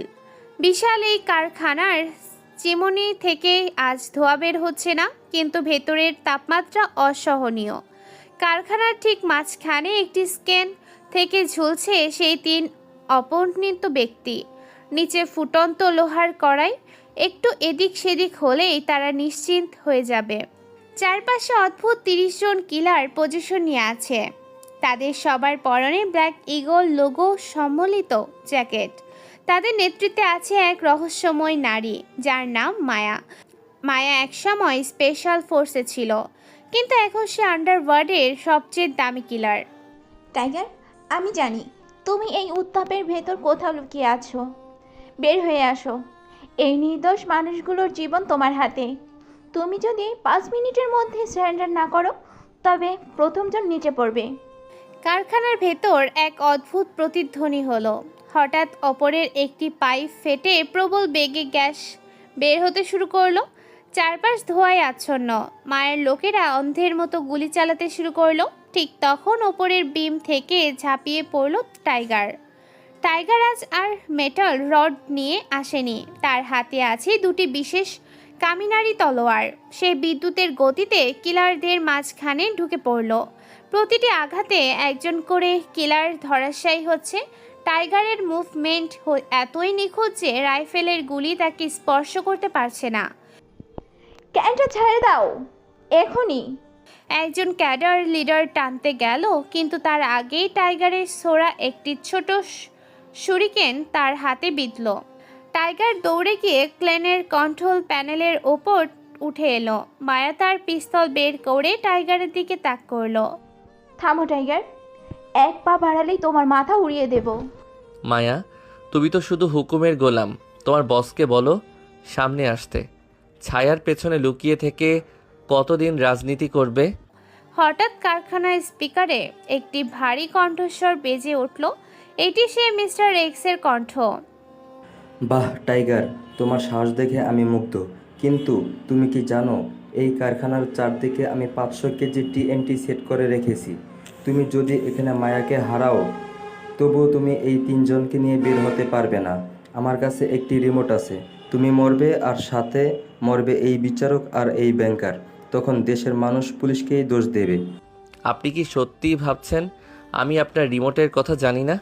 মিস্টার এক্স, আপনি যখন স্পিকারে কথা বলছেন তখন আপনার সিগন্যাল ট্র্যাক করে আমার টিম আপনার ঠিকানায় পৌঁছে গেছে। আপনার সেই তথাকথিত রিমোট এখন জ্যাম হয়ে গেছে। মিস্টার এক্স মুহূর্তের জন্য স্তব্ধ হয়ে গেলেন। ঠিক সেই সময় কারখানার ছাদ ধসে পড়ল এবং ইন্টারপোলের র্যাপেল টিম নিচে নেমে এলো। ফাহিম তার দল নিয়ে মায়ের লোকদের ঘিরে ফেলল। মায়া বুঝতে পারল তার সময় শেষ। সে সায়ানাইড ক্যাপসুল খেয়ে আত্মহত্যার চেষ্টা করল, কিন্তু টাইগার তার চোয়াল চেপে ধরে তাকে আটকে দিল। এত সহজে মরতে দেব না মায়া। তোমার মুখ থেকে আমি ওই মিস্টার এক্সের আসল নামটা শুনতে চাই। ভোরবেলা 3 জন অপরিণত ব্যক্তিকে নিরাপদে উদ্ধার করা হয়েছে। আরিয়ান কারখানার বাইরে দাঁড়িয়ে আছে, তার মুখোশটা হাতে ধরা। তার সারা শরীর ঘাম আর পোড়া গন্ধে মাখামাখি। ফাহিম তার কাছে এগিয়ে এলো। আরিয়ান স্তব্ধ হয়ে দাঁড়িয়ে রইল। সে বুঝতে পারল লড়াইটা এখন আর শুধু মাফিয়াদের সাথে নেই, লড়াইটা এখন সরকারের সর্বোচ্চ মহলের দুর্নীতির বিরুদ্ধে। ইস্তিয়াক তো মাত্র শুরু ছিল, আসল রাক্ষসরা এখন নড়ে চড়ে বসেছে। ফাহিম, যুদ্ধের ময়দান বদলে গেছে। এখন আর আমরা পুলিশের পোশাকে লড়তে পারবো না। এবার আমাদের লড়াই হবে সরাসরি সিস্টেমের বিরুদ্ধে। ব্ল্যাক ঈগল ডানা মেলেছে, এবার টাইগারকে তার নখ বের করতে হবে। নীলা দূর থেকে আরিয়ানের এই রুদ্র মূর্তি দেখছিল। সে জানতো আজকের পর আরিয়ান আর কখনো সেই সাধারণ ডিটেকটিভ হয়ে থাকতে পারবে না। তার প্রতিটি পদক্ষেপ এখন ইতিহাসের পাতায় লেখা থাকবে। শহরের এক গোপন অট্টালিকার অন্ধকার ঘরে বসে এক ব্যক্তি তার হাতের দামি চুরুটটা নিভিয়ে ফেললেন। তার সামনে রাখা একটি ফাইল, আরিয়ানের ছবি। তিনি ফাইলটা বন্ধ করে মৃদু হাসলেন। আরিয়ান, বাঘকে খাঁচায় বন্দি করার চেয়ে তাকে জঙ্গলে মেরে ফেলা অনেক সহজ। পরবর্তী পর্বের জন্য তৈরি হও টাইগার। এবার তোমার সবচেয়ে প্রিয় মানুষটি তোমার শত্রু হবে। ভোর 5:45। ঢাকা শহরের ওপর এক বিষণ্ণ কুয়াশা জমে আছে। আরিয়ান তার ফ্ল্যাটের বারান্দায় দাঁড়িয়ে আছে, হাতে 1 কাপ ঠান্ডা হয়ে যাওয়া কফি। গতরাতে সেই স্টিল মিলের ঘটনাটি তার মগজে বারবার প্রতিধ্বনিত হচ্ছে। স্বরাষ্ট্রমন্ত্রীর নামটা শোনার পর থেকে তার মেরুদণ্ড দিয়ে এক শীতল স্রোত বয়ে যাচ্ছে। সে জানতো শত্রুরা শক্তিশালী, কিন্তু তারা যে খোদ রাষ্ট্রের হর্তাকর্তা সেটা ভাবতেও শিউরে উঠতে হয়। আরিয়ানের সামনে এখন 2টি পথ, হয় আত্মসমর্পণ করে সাধারণ জীবন বেছে নেওয়া, নয়তো পুরো সিস্টেমের বিরুদ্ধে একাকী যুদ্ধ ঘোষণা করা। আরিয়ান তার বাবার সেই পুরনো ডায়েরিটা আবার খুলল। ডায়েরির শেষ পাতায় একটি অস্পষ্ট ঠিকানা লেখা ছিল, যা সে আগে কখনো খেয়াল করেনি। ঠিক তখন তার দরজায় কড়া নাড়ল কেউ। এই অসময়ে কি হতে পারে? আরিয়ান সন্তর্পণে তার বালিশের নিচ থেকে গ্লক 17 পিস্তলটি বের করলো এবং পা টিপে টিপে দরজার কাছে এগিয়ে গেল। দরজা খুলতেই সে অবাক। সামনে দাঁড়িয়ে আছে নীলা, কিন্তু তার চেহারায় আজ সেই চপলতা নেই। তার চোখ মুখ বসা, চুল উস্কো খুস্কো। আরিয়ান, আমায় মাফ করে দিন। আমি আপনাকে বিপদে ফেলে দিয়েছি। ওরা ওরা আমায় বাধ্য করেছে। কারা নীলা? আপনি কিসের কথা বলছেন? ভেতরে আসুন। নীলা ভেতরে ঢুকে ডুকরে কেঁদে উঠল। সে জানালো গতকাল রাতে তাকে তুলে নিয়ে যাওয়া হয়েছিল, কিন্তু তুলে নিয়ে গিয়েছিল কোনো মাফিয়া নয়, বরং খোদ ডিবির একটি বিশেষ টিম। তারা নীলার পরিবারের জীবন নাশের হুমকি দিয়ে আরিয়ানের কন্ট্রোল রুমের অ্যাক্সেস কোড আদায় করে নিয়েছে। এর মানে হলো আরিয়ানের প্রতিটি পদক্ষেপ, তার প্রতিটি গোপন আস্তানা এখন শত্রুদের নখ দর্পণে। সকাল 10টা, পুলিশ হেডকোয়ার্টার। আরিয়ান অফিসে ঢুকতেই দেখলো পরিবেশ থমথমে। কমিশনার হারুন সাহেব আজ নিজের চেয়ারে নেই। সেখানে বসে আছেন একজন নতুন অফিসার যার নাম ডিআইজি আসলাম। আসলাম সাহেব অত্যন্ত চতুর এবং নিষ্ঠুর হিসেবে পরিচিত। আরিয়ান সাহেব, আসুন। আপনার বীরত্ব গাথা অনেক শুনেছি, কিন্তু আফসোস আজ আপনাকে একটি দুঃসংবাদ দিতে হচ্ছে। আপনার বিরুদ্ধে রাষ্ট্রের অতি গোপনীয় তথ্যে পাচারের অভিযোগ উঠেছে। কমিশনার ইশতিয়াক রিমান্ডে জবানবন্দি দিয়েছেন যে আপনি আসলে টাইগারের ছদ্মবেশে আন্ডারওয়ার্ল্ড নিয়ন্ত্রণ করছেন। এটা হাস্যকর আসলাম সাহেব। ইশতিয়াক একজন প্রমাণিত অপরাধী, তার কথাকে আপনারা ভিত্তি ধরছেন। ভিত্তি শুধু কথা নয় আরিয়ান, আপনার ফ্ল্যাট থেকে গত রাতে ব্ল্যাক ইগল ফাইলের কিছু অংশ উদ্ধার করা হয়েছে। আইন অনুযায়ী আপনি এখন সাময়িকভাবে বরখাস্ত। আপনার সার্ভিস রিভলভার আর আপনার আইডি জমা দিন। আরিয়ানের বুঝতে পারলো ফাঁদটা অনেক বড়। ইশতিয়াককে দিয়ে মিথ্যা সাক্ষ্য দেওয়ানো হয়েছে যাতে আরিয়ানকে আইনগতভাবে পঙ্গু করে দেয়া হয়। আরিয়ান বিনা প্রতিবাদে তার আইডি আর অস্ত্র টেবিলের উপর রাখলো। সে জানে এই ভবন থেকে বের হওয়াটাই এখন তার জন্য বড় চ্যালেঞ্জ। আরিয়ান যখন লিফটের দিকে এগোচ্ছে তখন ফাহিম তাকে ইশারায় ওয়াশরুমের দিকে ডাকলো। শহরের ব্যস্ত রাস্তার মাঝখান দিয়ে আরিয়ানের কালো স্পোর্টস বাইকটি ঝড়ের গতিতে ছুটছে। পিছনে পুলিশের 3টি সাইরেন বাজানো গাড়ি তাকে ধাওয়া করেছে। আরিয়ান তার হেলমেটের ব্লুটুথে একটি সিগন্যাল পেল। এটি নীলার ফোন থেকে আসছে। নীলা তাকে একটি লোকেশন পাঠিয়েছে, পুরান ঢাকার একটি জরাজীর্ণ লাইব্রেরি। আরিয়ান বাইকের গতি আরও বাড়িয়ে দিল। সে জানে এটা ফাঁদ হতে পারে, কিন্তু এছাড়া তার কাছে আছে কোনো রাস্তা নেই। সে গলি দিয়ে বাইক চালিয়ে পুলিশের গাড়িগুলোকে ধোঁকা দিল এবং সেই লাইব্রেরির সামনে এসে পৌঁছালো। লাইব্রেরির ভেতরটা ধুলো আর পুরনো বইয়ের গন্ধে ভারী। ভেতরে কোনো আলো নেই। আরিয়ান তার পকেট থেকে একটি ছোট ফ্ল্যাশ লাইট বের করলো। লাইব্রেরির একেবারে শেষ প্রান্তে একটি লোক বসে আছে। লোকটির মুখ ছায়ায় ঢাকা। নীলা কোথায়? আর আপনি কে? নীলা নিরাপদ আছে আরিয়ান। আমি কে সেটা জানার চেয়ে বড় বিষয় হলো আপনার বাবা কেন মারা গিয়েছিলেন। আপনার বাবা মিস্টার এক্সের আসল পরিচয় জেনে ফেলেছিলেন। মিস্টার এক্স কোনো বাইরের শত্রু নয় আরিয়ান, তিনি আপনার খুব কাছের মানুষ। আরিয়ান লোকটির কাছে এগিয়ে গেল। লোকটির মুখ যখন আলোতে এলো আরিয়ানের হাত থেকে টর্চটা পড়ে গেল। লোকটির চেহারার সাথে আরিয়ানের বাবার অদ্ভুত মিল। বড় চাচা, আপনি তো মারা গিয়েছিলেন 10 বছর আগে। সবাই সেটাই জানতো। ইশতিয়াক আমাকে মারার চেষ্টা করেছিল, কিন্তু আমি বেঁচে ফিরি। তবে ফিরে এসে দেখলাম পুরো সিস্টেম পচে গেছে।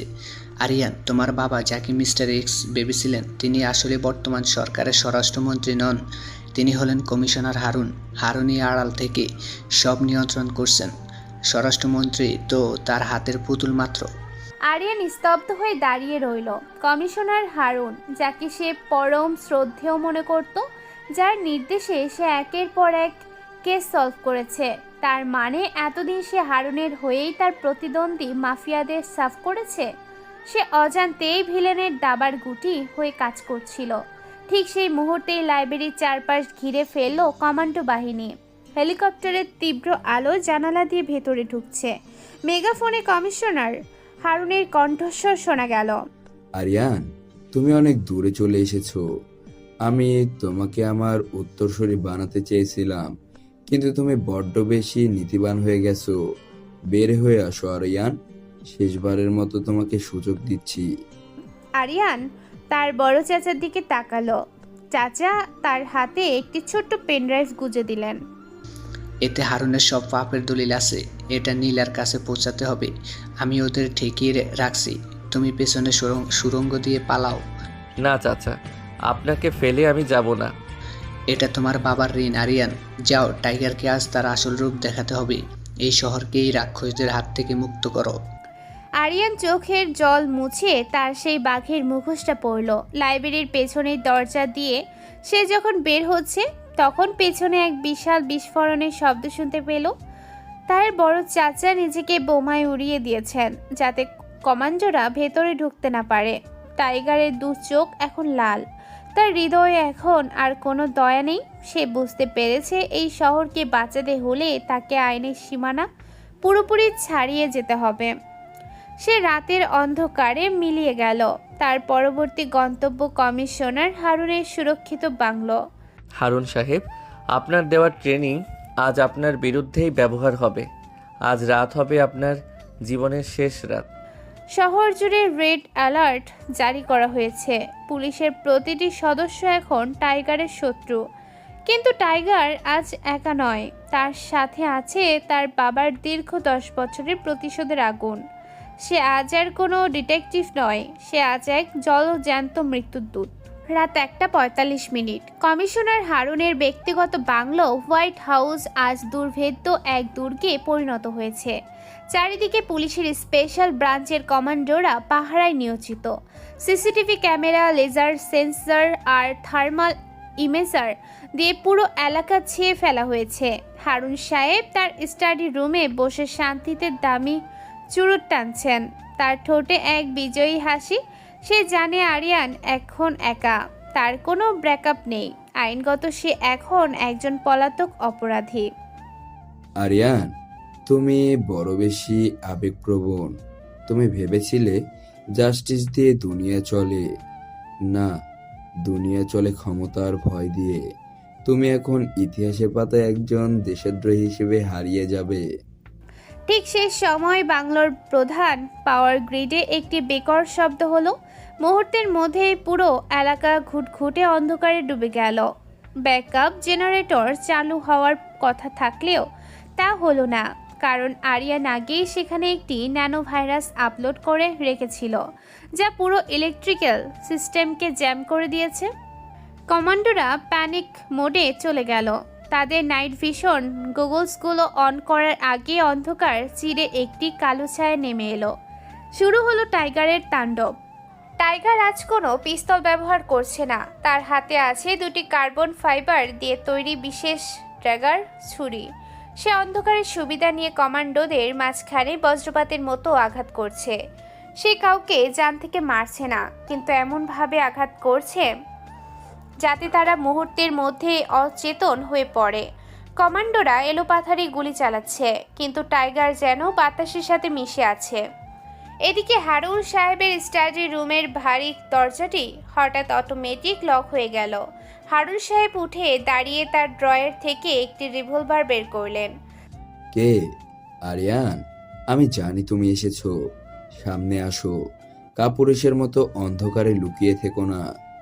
কাপুরুষ তো সে যে নিজের বন্ধুর পিঠে ছুরি মেরে কমিশনারের চেয়ারে বসেছে। কাপুরুষ তো সে যে আইনের পোশাক পরে অপরাধীদের সিন্ডিকেট চালায়। হারুন সাহেব, আপনার সময় শেষ। সিলিং থেকে একটি স্মোক গ্রেনেড পড়ল। ধোঁয়ার ভেতর থেকে বের হয়ে এলো টাইগার। হারুন সাহেব পরপর 3 বার গুলি চালালেন, কিন্তু টাইগার আর তার আর্মার্ড জ্যাকেট দিয়ে সেই গুলি প্রতিহত করে সামনে এগিয়ে এলো। এক ঝটকায় সে হারুনের হাত থেকে রিভলভারটি কেড়ে নিয়ে তাকে দেয়ালের সাথে চেপে ধরল।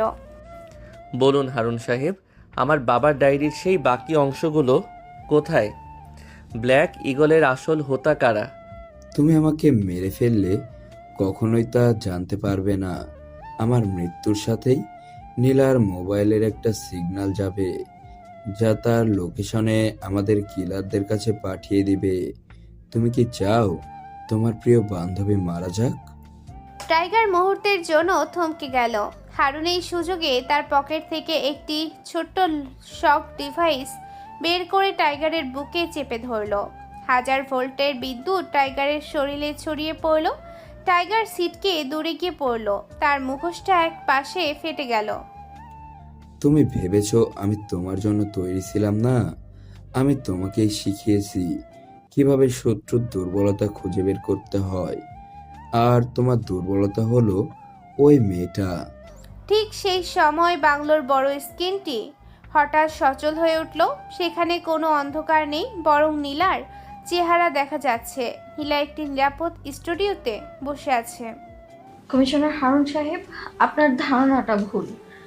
আরিয়ান ব্যাংকক থেকে ফেরার সময়ই আমার নিরাপত্তার জন্য ইন্টারপোলকে দায়িত্ব দিয়ে রেখেছিল। আর আপনার সেই কিলাররা, তারা এখন ডিবি হেফাজতে। তবে আপনার জন্য একটা সারপ্রাইজ আছে। আমি এখন ফেসবুক আর সব নিউজ চ্যানেলে লাইভে আছি। হারুন সাহেবের মুখ ফ্যাকাশে হয়ে গেল। স্ক্রিনে দেখা যাচ্ছে হারুনের সেই গোপন ভোল্টের ভেতরকার দৃশ্য, যেখানে কোটি কোটি টাকা এবং ব্ল্যাক ইগল ফাইলের আসল নথিপত্র রাখা।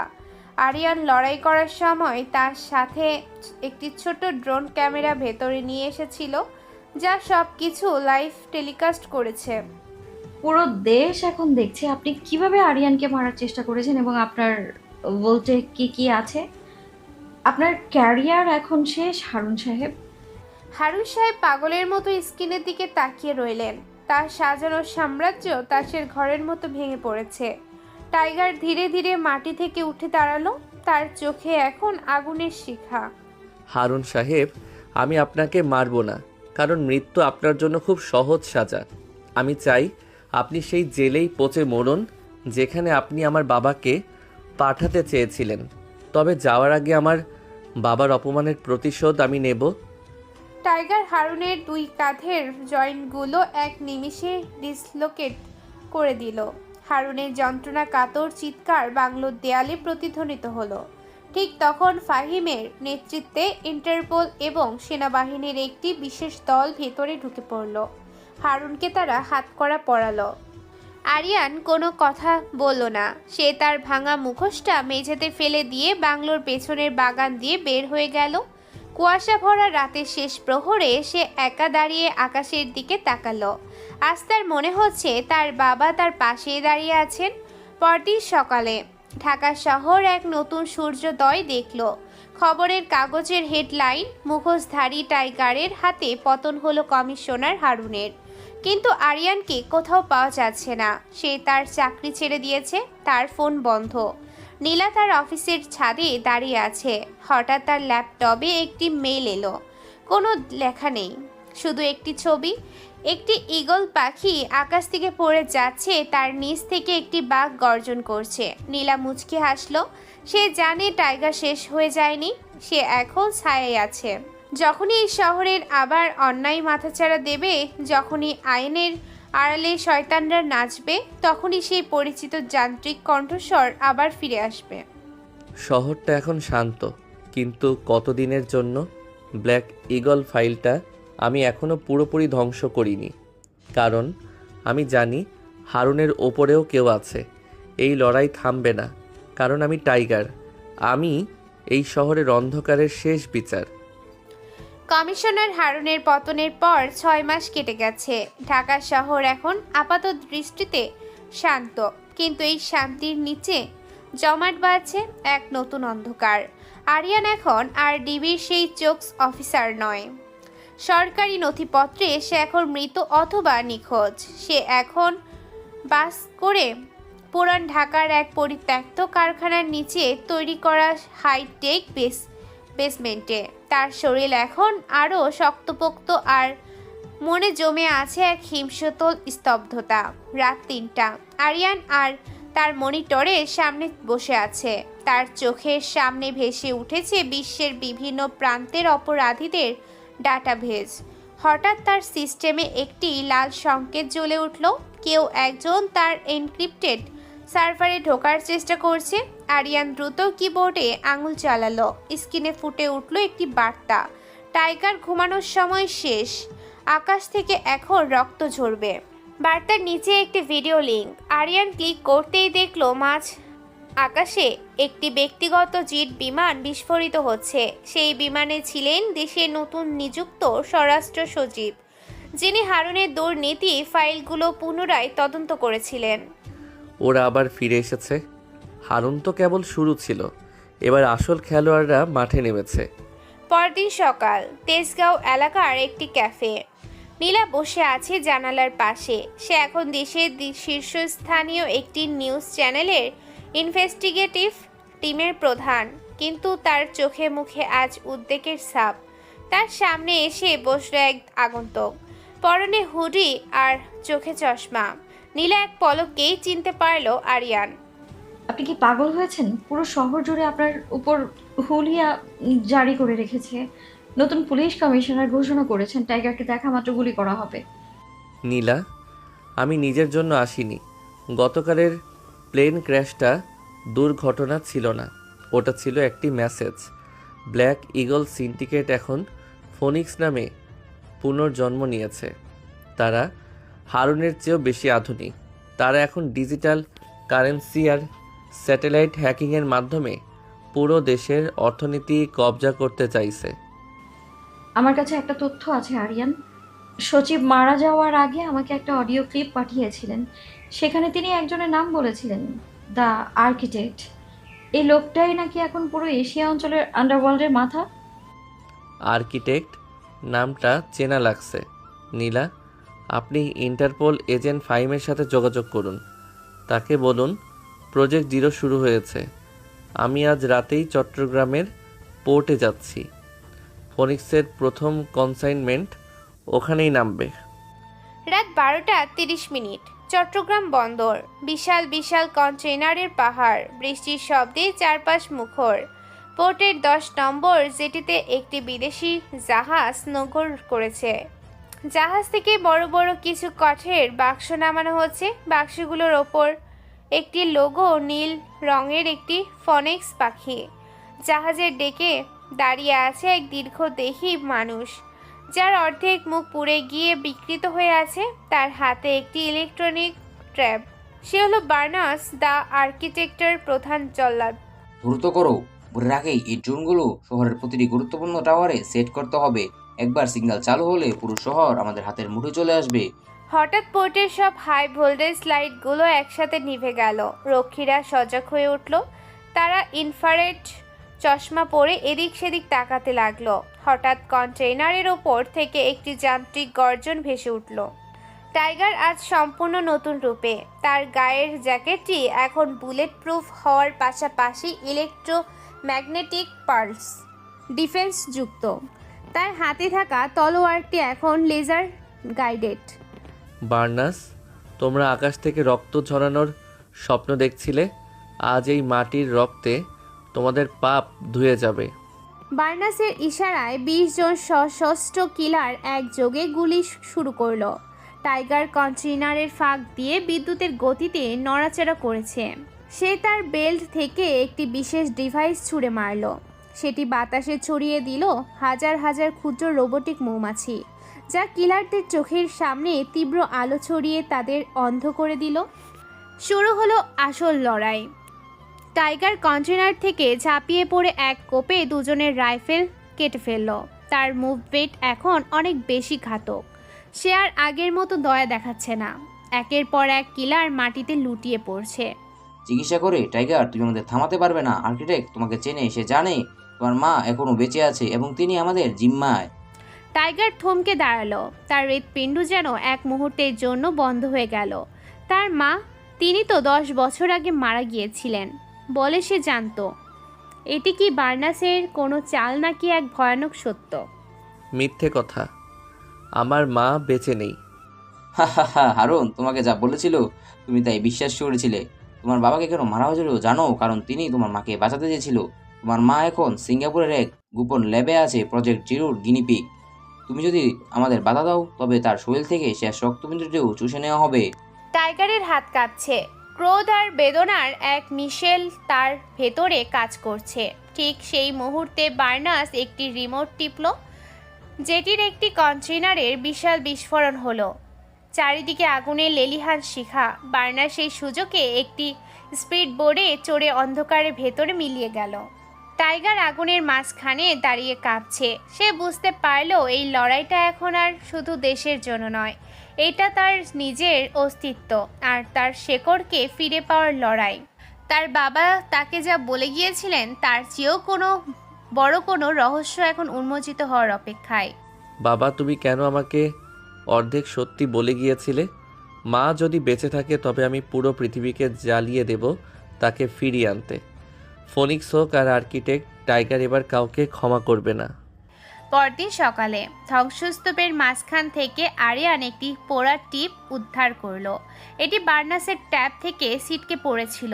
আরিয়ান জানে এই চিপের ভেতরে আছে সিঙ্গাপুরের সেই ল্যাবের ঠিকানা। গল্পের মোড় এখন বদলে গেল। ঢাকা থেকে শুরু হওয়া এই যুদ্ধ এখন ছড়িয়ে পড়বে আন্তর্জাতিক সীমান্তে। টাইগারের নখ এখন আরও ধারালো, কারণ এবার তার লড়াই তার মায়ের জন্য। সিঙ্গাপুর মেরিনা যে হ্যান্সের ঝলমলে আলোর নিচে এক অন্ধকার জগৎ। আরিয়ান এখন একজন মোস্ট ওয়ান্টেড পলাতক। সে এখন তার নিজের দেশে নেই কোনো আইনি সুরক্ষা। তার সাথে আছে শুধু তার তৈরি করা কৃত্রিম বুদ্ধিমত্তা মায়া 2 আর তার বাবার থেকে পাওয়া সে অদম্য জেদ। সিঙ্গাপুরের একটি সস্তা ক্যাপসুল হোটেলে বসে আরিয়ান বার্নাসের সেই চিপসটি ডিগ আউট করেছে। তখন বলেছে প্রজেক্ট জিরোর গোপন ল্যাবটি আসলে সিঙ্গাপুর সমুদ্রের নিচে একটি পরিত্যক্ত তেলের খনির ভেতর অবস্থিত। আরিয়ান তার মায়ের জ্যাকেটে নতুন পাওয়ার সেল ইনস্টল করেছে। তার চোখ দুটো এখন লাল। বার্নাসের কথাগুলো তার কানে মন্ত্রের মতো বাজছে।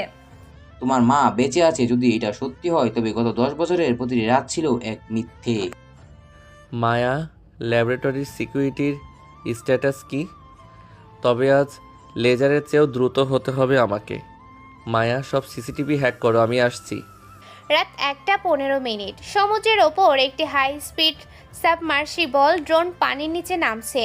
আরিয়ান সেই ড্রোনটি ব্যবহার করে ল্যাবের এয়ার লক চেম্বারে পৌঁছালো। চেম্বারের ভেতরে ঢুকতেই 4 জন গার্ড তাকে ঘিরে ধরল। তাদের হাতে ছিল ইলেকট্রিক শক রড। টাইগার এক মুহূর্ত সময় নষ্ট করল না। সে তার কবজি থেকে দুটি ছোট ব্লেডগুলো বিদ্যুতের গতিতে 2 জন গার্ডের হাতের রড কেটে দিল। এরপর সে এক লাফ দিয়ে ওপরের পাইপ ধরে ঝুলে পড়ল এবং নিচ থেকে 2 জনের ঘাড়ে লাথি মারল। গার্ডরা যখন মাটিতে পড়ল, টাইগার তখন তাদের বায়োমেট্রিক কার্ড ব্যবহার করে ভেতরে প্রধান গেটটি খুলে ফেলল। ল্যাবের ভেতরটা ধবধবে সাদা। চারিদিকে বড় বড় কাচের জারের ভেতর মানুষের বিভিন্ন অঙ্গ প্রত্যঙ্গ রাখা। এটি আর কোনো রিসার্চ সেন্টার নয়, এটি একটি কসাইখানা। আর্কিটেক্ট, আমি জানি তুমি আমাকে দেখছো। আমার মাকে ফিরিয়ে দাও। আমি কথা দিচ্ছি তোমাকে দ্রুত মরার সুযোগ দেব। পুরো ল্যাবের লাউড স্পিকারে একটি গভীর আর কর্কশ হাসি ভেসে এলো। এটি সেই রহস্যময় আর্কিটেক্ট। টাইগার, তুমি আমার প্রত্যাশার চেয়েও দ্রুত পৌঁছে গেছো, কিন্তু তুমি কি জানো তোমার মা এখন তোমার আর নেই? তিনি এখন আমার সবচেয়ে বড় সৃষ্টি। তিনি এখন প্রজেক্ট জিরোর প্রথম সফল সোলজার। ল্যাবের একদিনের দেয়ালটি ধীরে ধীরে সরে গেল। সেখানে একটি বিশাল ক্রায়োজেনিক চেম্বার থেকে ধোঁয়া বেরোচ্ছে। ধোঁয়ার ভেতর থেকে বেরিয়ে এলো এক নারী মূর্তি। পরনে ধাতব বর্ম, মুখটা সিলভার রঙের একটি মাস্কে ঢাকা। তার চোখ দুটো যান্ত্রিক লাল আলোয় জ্বলছে। মা, এটা হতে পারে না।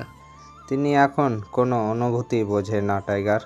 তাকে এমনভাবে প্রোগ্রাম করা হয়েছে যে তিনি শুধু তার সামনে থাকা শত্রুকে ধ্বংস করতে জানেন, আর আজ তার শত্রু তুমি। সেই নারী মূর্তিটি অভাবনীয় গতিতে টাইগারের দিকে ধেয়ে এলো।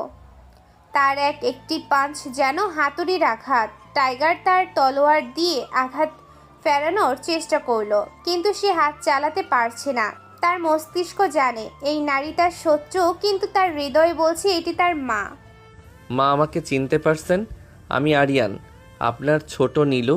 কিন্তু তার উপর কোনো প্রভাব পড়ল না। সেই নারী টাইগারের বুকের আর্মার এক ঝটকায় দুমড়ে দিল। টাইগার সিটকে দেয়ালে গিয়ে পড়ল। তার মুখ দিয়ে রক্ত বেরোচ্ছে। সেই নারী মূর্তিটি তার গলা চেপে ধরে শূন্যে তুলল। টাইগারের চোখের সামনে অন্ধকার ঘনিয়ে আসছে। ঠিক সেই মুহূর্তে টাইগারের মাথায় একটি বুদ্ধি খেলে গেল। সে তার পকেটে থাকা তার বাবার সেই পুরনো মেডেলটি বের করলো। মেডেলটি ছিল তাদের পারিবারিক ঐতিহ্যের প্রতীক। সেই মেডেলটি সেই নারী মূর্তির চোখের সামনে ধরল। বাবা আপনার জন্য এই মেডেলটা রেখে গিয়েছিলেন, মা ফিরে আসুন। নারীটির যান্ত্রিক লাল চোখগুলো হঠাৎ কাঁপতে শুরু করলো। তার ভিতরে থাকা হিউম্যান কনসাসনেস আর এআই প্রোগ্রামের মধ্যে লড়াই শুরু হলো। সে তার হাত আলগা করে দিল। তার মুখ থেকে একটা অদ্ভুত শব্দ বের হলো। সিস্টেম রিবুট করো, এখনই ওকে খতম করো। ল্যাবের ভেতর অ্যালার্ম বাজতে শুরু করলো। আর্কিটেক্ট বুঝতে পারল তার প্রজেক্ট ব্যর্থ হতে চলেছে। সে ল্যাবের সেলফ ডিস্ট্রাকশন মোড অন করে দিল। আর 5 মিনিট পরেই পুরো ল্যাবটি সমুদ্রের নিচে বিস্ফোরিত হবে। মা আমাদের যেতে হবে এখনই। টাইগার তার মাকে পিঠে তুলে নিল। ল্যাবের সিলিং ফাটতে শুরু করেছে। নোনা পানি ভেতরে ঢুকছে।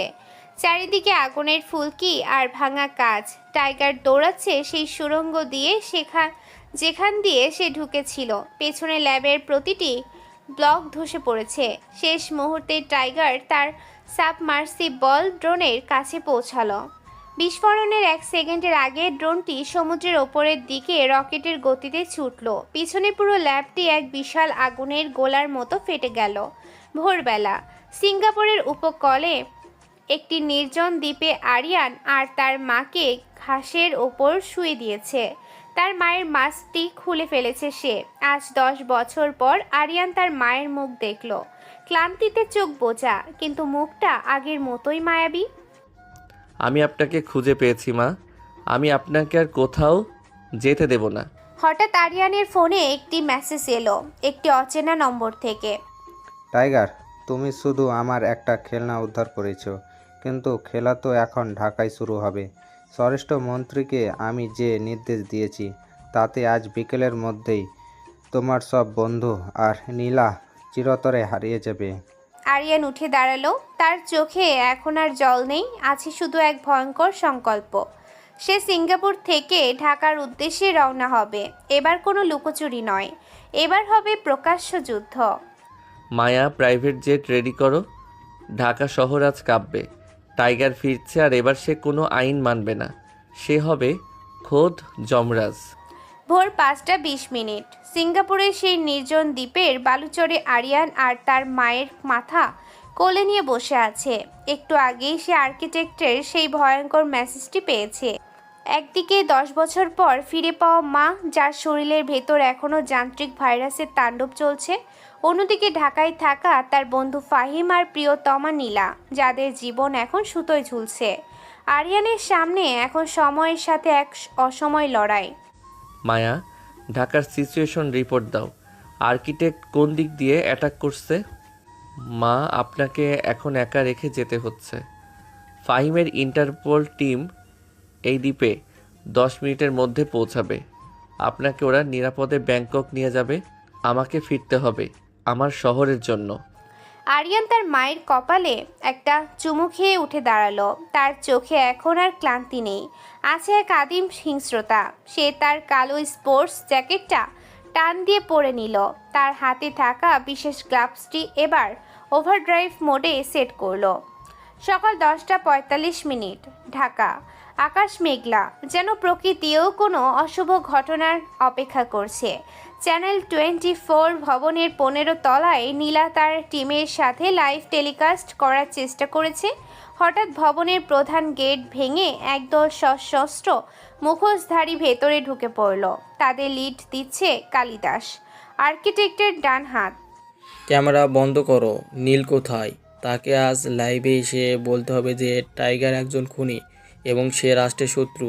যদি সে না বলে তবে এই ভবনের কাউকে জানতো ছাড়া হবে না। তোমরা ভুল করছো কালিদাস। সত্য কখনো ধামাচাপা দেওয়া যায় না। টাইগার আসছে আর সে তোমাদের মুখোশ খুলে দেবে। কালিদাস নীলার চুলের মুঠি ধরে তাকে হিড়হিড় করে টেনে স্টুডিওর বাইরে নিয়ে এলো। ঠিক সেই মুহূর্তের ভবনের গ্লাস ভেঙে বিশাল এক গর্জনে ভেতরে ঢুকলো একটি ড্রোন থেকে ধোঁয়ার বোমা ছোড়া হলো। পুরো ফ্লোর সাদা ধোঁয়ায় থেকে গেল। ধোঁয়ার ভেতর থেকে ভেসে এলো সেই পরিচিত যান্ত্রিক কণ্ঠস্বর। টাইগার কখনো দেরি করে না। শুরু হলো এক পৈশাচিক লড়াই। টাইগার আজ কোনো নিয়ম মানছে না। সে তার ইলেকট্রোম্যাগনেটিক পালস গান নিয়ে কিলারদের হাতের অটোমেটিক রাইফেলগুলো জ্যাম করে দিল। এরপর শুরু হলো ফিজিক্যাল কমব্যাট। টাইগারের প্রতিটি ঘুষি আর লাথি যেন হাড় ভেঙে দেওয়ার শব্দ তুলছে। কালিদাস ভয় পেয়ে তার পকেট থেকে একটি রিমোট বের করলো। থামো টাইগার, এই রিমোটের এক ক্লিকেই ঢাকার মূল পানির ট্যাঙ্ক বিষ মিশে যাবে। এক পা বাড়লে তুমি হাজারো মানুষের মৃত্যুর কারণ হবে। তুমি কি জানো কালিদাস, সিঙ্গাপুর থেকে ঢাকা আসার পথে আমি কার সাথে কথা বলেছি? আমি তোমার মেইন সার্ভার হ্যাক করে বিষ ছড়ানোর প্রোগ্রামটাই ডিলিট করে দিয়েছি। তোমার হাতে এখন যেটা আছে ওটা কেবল একটা খেলনা। কালিদাস বিশ্বাসের সাথে রিমোটের বোতাম টিপল, কিন্তু কিছুই হলো না। টাইগারের এক লাফে কালিদাসের সামনে এসে তার কলার ধরলো। আর্কিটেক্ট কোথায় বলো, নইলে আজ তোমার শরীরের একটা হাড়ও আস্ত থাকবে না। সে এই ভবনে নেই। সে সদরঘাটের এক পরিত্যক্ত লঞ্চে আছে। সে আজ দেশ ছেড়ে পালাবে, কিন্তু যাওয়ার আগে সে তোমার বাবার সেই শেষ ফাইলটা নিয়ে যাচ্ছে। টাইগার নীলাকে ইশারায় নিরাপদ জায়গায় যেতে বলে। ভবনের ছাদ থেকে নিচে রাখা তার হাই স্পিড বাইকে ঝাঁপ দিল। ঢাকার জ্যাম ঠেলে সে বাতাসের গতিতে সদরঘাটের দিকে ছুটছে। তার মাথায় এখন একটাই চিন্তা, বাবা সেই রহস্যময় ফাইল আর আর্কিটেক্টের আসল পরিচয়। সদরঘাটে পৌঁছে সে দেখলো একটি কালো লঞ্চ তীরের কাছ থেকে দূরে সরে যাচ্ছে। লঞ্চের ডেকে দাঁড়িয়ে আছে এক ছায়াময় মূর্তি। লোকটির হাতে একটি রূপালী ব্রিফকেস। টাইগার বাইকের গতি বাড়িয়ে যেটির একদম শেষ মাথায় গেল এবং বাইক সহ শূন্যে লাফ দিল। এক ভয়ঙ্কর শারীরিক কসরত করে সে লঞ্চের ডেকে ল্যান্ড করলো। বাইকটি পানিতে পড়ে নিয়ে গেল, কিন্তু টাইগার এখন আর্কিটেক্টের মুখোমুখি। খেলা শেষ জামান সাহেব। আমি জানি আপনি আর্কিটেক্ট, আমার বাবার সেই পার্টনার যাকে সবাই মৃত বলে জানত। আর্কিটেক্ট ধীরে ধীরে তার হুডি খুলল। ডক্টর জামানের মুখটা এখন অ্যাসিডে পোড়া, তার এক চোখ যান্ত্রিক। বুদ্ধিমান ছেলে, কিন্তু তুমি কি জানো তোমার বাবা আসলে কেন মারা গিয়েছিলেন? তিনি তোমাকে বাঁচাতে চেয়েছিলেন আরিয়ান। এই ব্রিফকেসের ভিতর যে ফাইল আছে সেটা খুললে তুমি জানবে তোমার রক্তে কী আছে। তুমি কেন সাধারণ মানুষ নও আরিয়ান, তুমি হচ্ছে প্রজেক্ট জিরোর আসল মাস্টারপিস। টাইগার স্তব্ধ হয়ে দাঁড়িয়ে রইল। তার রক্তে কি আছে? সে কি তবে কোনো ল্যাবরেটরিতে তৈরি হওয়া যন্ত্র? ঠিক সেই মুহূর্তে লঞ্চের নিচে একটি টাইম বোমা ঠিকঠিক করে বেজে উঠল। আর্কিটেক্ট লঞ্চ থেকে পানিতে ঝাঁপ দিল। টাইগার দেখল ব্রিফকেসটির ডেকে পড়ে আছে। একদিকে নিজের জীবনের চরম সত্য, অন্যদিকে ফুটতে যাওয়া বোমা। সে কি করবে? সদরঘাটের উথাল বুড়িগঙ্গার বুকে লঞ্চটি তখন এক জ্বলন্ত কফিনে পরিণত হয়েছে। টাইমার দেখাচ্ছে আর মাত্র 15 সেকেন্ড। আরিয়ানের সামনে সেই রূপালী ব্রিফকেস, যার ভেতর লুকিয়ে আছে তার জন্মের রহস্য। একদিকে আগুনের লেলিহান শিখা, অন্যদিকে আর্কিটেক্টের সেই ভয়ঙ্কর দাবি। তুমি কোনো সাধারণ মানুষ নাও আরিয়ান।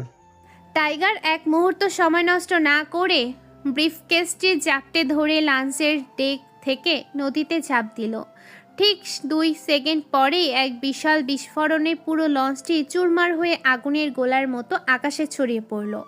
পানির নিচে আরিয়ান দেখল আগুনের প্রতিফলন। সে তার সর্বশক্তি দিয়ে ব্রিফকেসটি নিয়ে তীরের দিকে সাঁতরাতে শুরু করলো। রাত 2:30। ঢাকার উপকণ্ঠে একটি নির্জন কেবিনে আরিয়ান ভেজা শরীরে বসে আছে। তার সামনে রাখা সেই ব্রিফকেস, পাশে নীলা তার ল্যাপটপ নিয়ে প্রস্তুত। আরিয়ান কাঁপা কাঁপা হাতে ব্রিফকেসটি খুলল। ভেতরে কোনো কাগজে ফাইল নেই, আছে একটি বায়োমেট্রিক চিপ আর একটি ছোট কাচের ফাইল, যাতে হালকা নীল রঙের তরল জলজল করছে। নীলার চিপটি ডিকোড করতেই স্ক্রিনে ল্যাবরেটরি রিপোর্ট ভেসে উঠল। রিপোর্টগুলো 1990 সালের। আরিয়ান বাবার সই করা সেই রিপোর্টে লেখা আছে, প্রজেক্ট জিরো সফল, সাবজেক্ট একের ডিএনএ পরিবর্তন করে তাতে অতিমানবিক তীব্রতা এবং দ্রুত নিরাময় ক্ষমতা যুক্ত করা হয়েছে, কিন্তু এটি একটি নৈতিক অপরাধ। আমি আমার ছেলেকে এই অভিশাপ থেকে বাঁচাতে চাই। আরিয়ান স্তব্ধ হয়ে গেল। তার নিজের বাবার হাতে লেখা এই সত্য তাকে ভেতর থেকে ভেঙে চুরমার করে দিচ্ছে। তার মানে আমার বাবা আমাকে পুলিশ বানাতে চাননি, তিনি চেয়েছিলেন আমি যেন সাধারণ একজন মানুষ হিসেবে বাঁচি। কিন্তু আমার শরীরের এই রক্তই আমাকে টাইগারে পরিণত করেছে। আমি কি তবে শুধুই একটি এক্সপেরিমেন্ট, নীলা? না আরিয়ান, রক্তের সূত্র দিয়ে মানুষের পরিচয় হয় না। আপনি গত কয়েক বছরে যা করেছেন তা কোনো যন্ত্র করেনি, একজন মানুষ করেছে। আপনি মানুষকে বাঁচিয়েছেন, আর্কিটেক্ট এটাই চেয়েছিল, আপনাকে মানসিকভাবে দুর্বল করতে। ঠিক তখনই রুমের জানালার কাঁচ ভেঙে ভেতরে ঢুকলো একটি টিয়ার গ্যাস। আরিয়ান দ্রুত নীলাকে নিয়ে মেঝেতে শুয়ে পড়ল।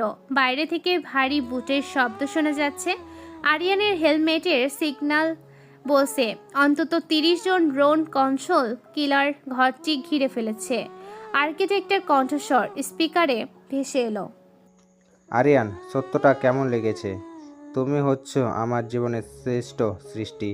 তোমার শরীরের এই নীল রক্ত প্রজেক্ট জিরোর চাবিকাঠি। ওটা আমাকে দিয়ে দাও, আমি তোমাকে আর তোমার মাকে ছেড়ে দেব। আরিয়ান উঠে দাঁড়ালো। তার চোখে এখন আর কোনো সংশয় নেই। সে বুঝতে পেরেছে এই অভিশপ্ত রক্তের চেইন তাকেই ছিঁড়তে হবে। সে তার তলোয়ার টিবের করলো। আজ তার বডি আর্মার নেই, কেবল সাদা শার্ট আর জিন্স, কিন্তু তার ভেতরে এখন জেগে উঠেছে সে আদিম টাইগার। ডক্টর জামান, আপনি আমার বাবাকে মেরেছেন, আমার মাকে যন্ত্র বানিয়েছেন।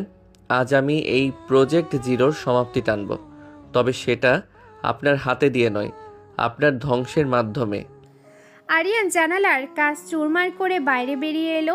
বৃষ্টির মধ্যে শুরু হলো এক অসম লড়াই। ডক্টর জামানের কিলাররা মানুষের মতো দেখতে হলেও তারা আসলে সাইবর্গ। তাদের ব্যথার কোনো অনুভূতি নেই। টাইগার তলোয়ার দিয়ে একের পর এক সাইবর্গের শিরচ্ছেদ করতে লাগলো। তার গতি আজ শব্দের চেয়েও দ্রুত। রক্তের বদলে সাইবর্গের শরীর থেকে নীল রঙের তরল আর তেলের ছিটতে পড়েছে আরিয়ানের শরীরে। আরিয়ান একাই 30 জনকে মাটির সাথে মিশিয়ে দিয়ে সরাসরি ডক্টর জামানের জিপের সামনে গিয়ে দাঁড়ালো। জামান পালানোর চেষ্টা করলেন, কিন্তু টাইগার এক লাফে জিপের বন্টের ওপর উঠে পড়ল এবং হাতে তলোয়ার দিয়ে ইঞ্জিনের জয়েন্ট কেটে দিল। আরিয়ান, থামো। আমি মরলে ওই নীল তরলের রহস্য কেউ জানবে না। তুমি কখনো স্বাভাবিক হতে পারবে না। আমি স্বাভাবিক হতে চাই না জামান সাহেব, আমি চাই আপনার মতো শয়তানদের যমরাজ হতে। আরিয়ান জামানের হাত থেকে পিস্তলটা কেড়ে নিয়ে দূরে ছুঁড়ে ফেলে দিল। সে জামানকে পুলিশের ভ্যানের দিকে ছুঁড়ে মারল, যেখানে ফাহিম তার টিম নিয়ে এই মাত্র পৌঁছেছে। ফাহিম, একে জ্যান্ত নিয়ে যাও, একে আন্তর্জাতিক আদালতে তোলা হবে। আর এই ভায়ালটি। আরিয়ান সেই নীল তরলের ভায়ালটি সবার সামনে পাথরের ওপর আছড়ে ভাঙল। নীল তরল বৃষ্টির পানির সাথে মিশে মাটিতে হারিয়ে গেল। প্রজেক্ট জিরো আজ এখানেই শেষ। আজ থেকে আমি শুধুই আরিয়ান, কোনো প্রজেক্ট নয়, কোনো যন্ত্র নয়। ভোরবেলা সূর্য উঠছে। আরিয়ান তার বাইকে হেলান দিয়ে দাঁড়িয়ে আছে। তার মা এখন সুস্থ হয়ে উঠেছেন ইন্টারপোলের বিশেষ সেফ হাউসে। নীলা তার পাশে এসে দাঁড়ালো। আরিয়ান, আপনি বড় এক ত্যাগ স্বীকার করলেন। ওই তরল দিয়ে আপনি নিজেকে অমর করতে পারতেন। অমরত্ব দিয়ে কি হবে নীলা, যদি মানুষ হিসেবে নিজেকে হারিয়ে ফেলি? এই শহর এখন শান্ত, কিন্তু আমি জানি আর্কিটেক্টের মতো আরও অনেকে ছায়ায় বসে আছে। তারা জানুক টাইগার এখনও আছে। আপনি কি এখন কোথাও যাবেন? আমার বাবার সেই পুরনো গ্রামে যাব। মাকে নিয়ে কয়েকটা দিন শান্তিতে কাটাতে চাই।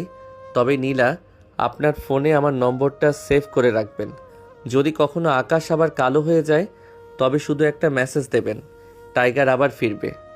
আরিয়ান বাইক স্টার্ট দিয়ে মেঠো পথ ধরে কুয়াশার ভেতর মিলিয়ে গেল। পেছনে পড়ে রইল এক ধ্বংসস্তূপ আর এক নতুন ইতিহাস। ঢাকার রাজপথ আজ এক পরম শান্তির শ্বাস নিল। তবে দূরে কোনো এক অন্ধকার ঘরে বসে এক কিশোর হ্যাকার তার স্ক্রিনে টাইগারের ছবিটা জুম করলো। তার ঠোঁটে এক রহস্যময় হাসি। গ্রামের শান্ত স্নিগ্ধ বিকেল, চারদিকে সবুজ ধানের ক্ষেত আর পাখির কিচিরমিচির। আরিয়ান এখানে গত 1 মাস ধরে তার মায়ের সাথে এক সাধারণ মানুষের জীবন কাটাচ্ছে। তার হাতে এখন আর কোনো অস্ত্র নেই, চোখে নেই সেই প্রতিহিংসার আগুন। সে এখন শুধু একজন ছেলে যে তার মায়ের হারানো স্মৃতিগুলো ফিরিয়ে আনার চেষ্টা করেছে। তার মা অনেকটা সুস্থ হয়ে উঠেছেন, যদিও মাঝে মধ্যে তার চোখের যান্ত্রিক নীল আভা মনে করিয়ে দেয় সেই বিভীষিকাময় প্রজেক্ট জিরোর কথা। আরিয়ান পুকুর পাড়ে বসে আকাশের দিকে তাকিয়েছিল। হঠাৎ তার পকেটে থাকা পুরনো ফোনটি ভাইব্রেট করে উঠল। এই নাম্বারটি কেবল একজন মানুষের কাছেই আছে, নীলা। নীলা, সব ঠিক আছে তো? আরিয়ান পালান, ওরা আপনাকে খুঁজে পেয়েছে। আর্কিটেক্ট তো কেবল একটা মুখ ছিল, আসল মাস্টারমাইন্ড অন্য কেউ। আমি একটা এনক্রিপ্টেড ফাইল পেয়েছি যেখানে আপনার বাবার মৃত্যুর আসল ফুটেজ আছে। আরিয়ান, আপনার বাবাকে জামান মারেনি, মেরেছে দ্য কিং। সে এখন আপনার গ্রামের খুব কাছেই আছে। আরিয়ানের শরীরে রক্ত হিম হয়ে এলো। ঠিক সেই মুহূর্তে গ্রামের শান্ত নীরবতা ভেঙে আকাশে একটি ড্রোন দেখা গেল। ড্রোনটি আরিয়ানের মাথার ওপর স্থির হয়ে আছে। ড্রোন থেকে একটি ছোট্ট স্পিকার দিয়ে এক কিশোরের কণ্ঠস্বর ভেসে এলো। আরিয়ান ঝড়ের গতিতে দৌড়ে ঘরের ভেতর ঢুকলো। সে দেখলো তার মা সোফায় বসে আছেন, কিন্তু তার ঘাড়ে একটি ছোট্ট চিপ লাগানো, যা থেকে লাল আলো দপদপ করছে। এটি একটি রিমোট ট্র্যাকার এবং প্যারালাইজার। দরজার সামনে এসে দাঁড়ালো এক যুবক, পরনে দামি সাদা স্যুট, হাতে একটি রূপালি স্টিক। তার চেহারাটা একদম নিষ্পাপ, কিন্তু চোখ দুটো শয়তানের মতো তীক্ষ্ণ। নমস্কার আরিয়ান সাহেব, আমি দ্য কিং। আসলে আমি জামান সাহেবের ছেলে। আপনি আমার বাবাকে জেলে পাঠিয়েছেন, আমার প্রজেক্ট ধ্বংস করেছেন, কিন্তু আপনি ভুলে গেছেন প্রজেক্ট জিরো কোনো ল্যাবে নয়, আমার ব্রেইনে ছিল। আমার মাকে ছেড়ে দাও। তোমার লড়াই আমার সাথে, একজন অসুস্থ মহিলার সাথে নয়। মা তো কেবল টুপ। আমি চাই আপনি আবার সেই টার্গেট হয়ে উঠুন, কারণ আমি দেখতে চাই জিরো প্রজেক্টের সেরা সৃষ্টি আর আমার তৈরি করা লেভেল 3 রোবটের মধ্যে কে বেশি শক্তিশালী। আজ রাত 12টায় ঢাকায় সেই পুরনো হাইকোর্টের ভবনে আমি আপনার জন্য অপেক্ষা করব। যদি না আসেন তবে আপনার মা এবং নীলা দুজনেই ইতিহাসের পাতায় হারিয়ে যাবে। দ্য কিং একটি ধোঁয়ার বোমা ছুড়ে দিয়ে অদৃশ্য হয়ে গেল।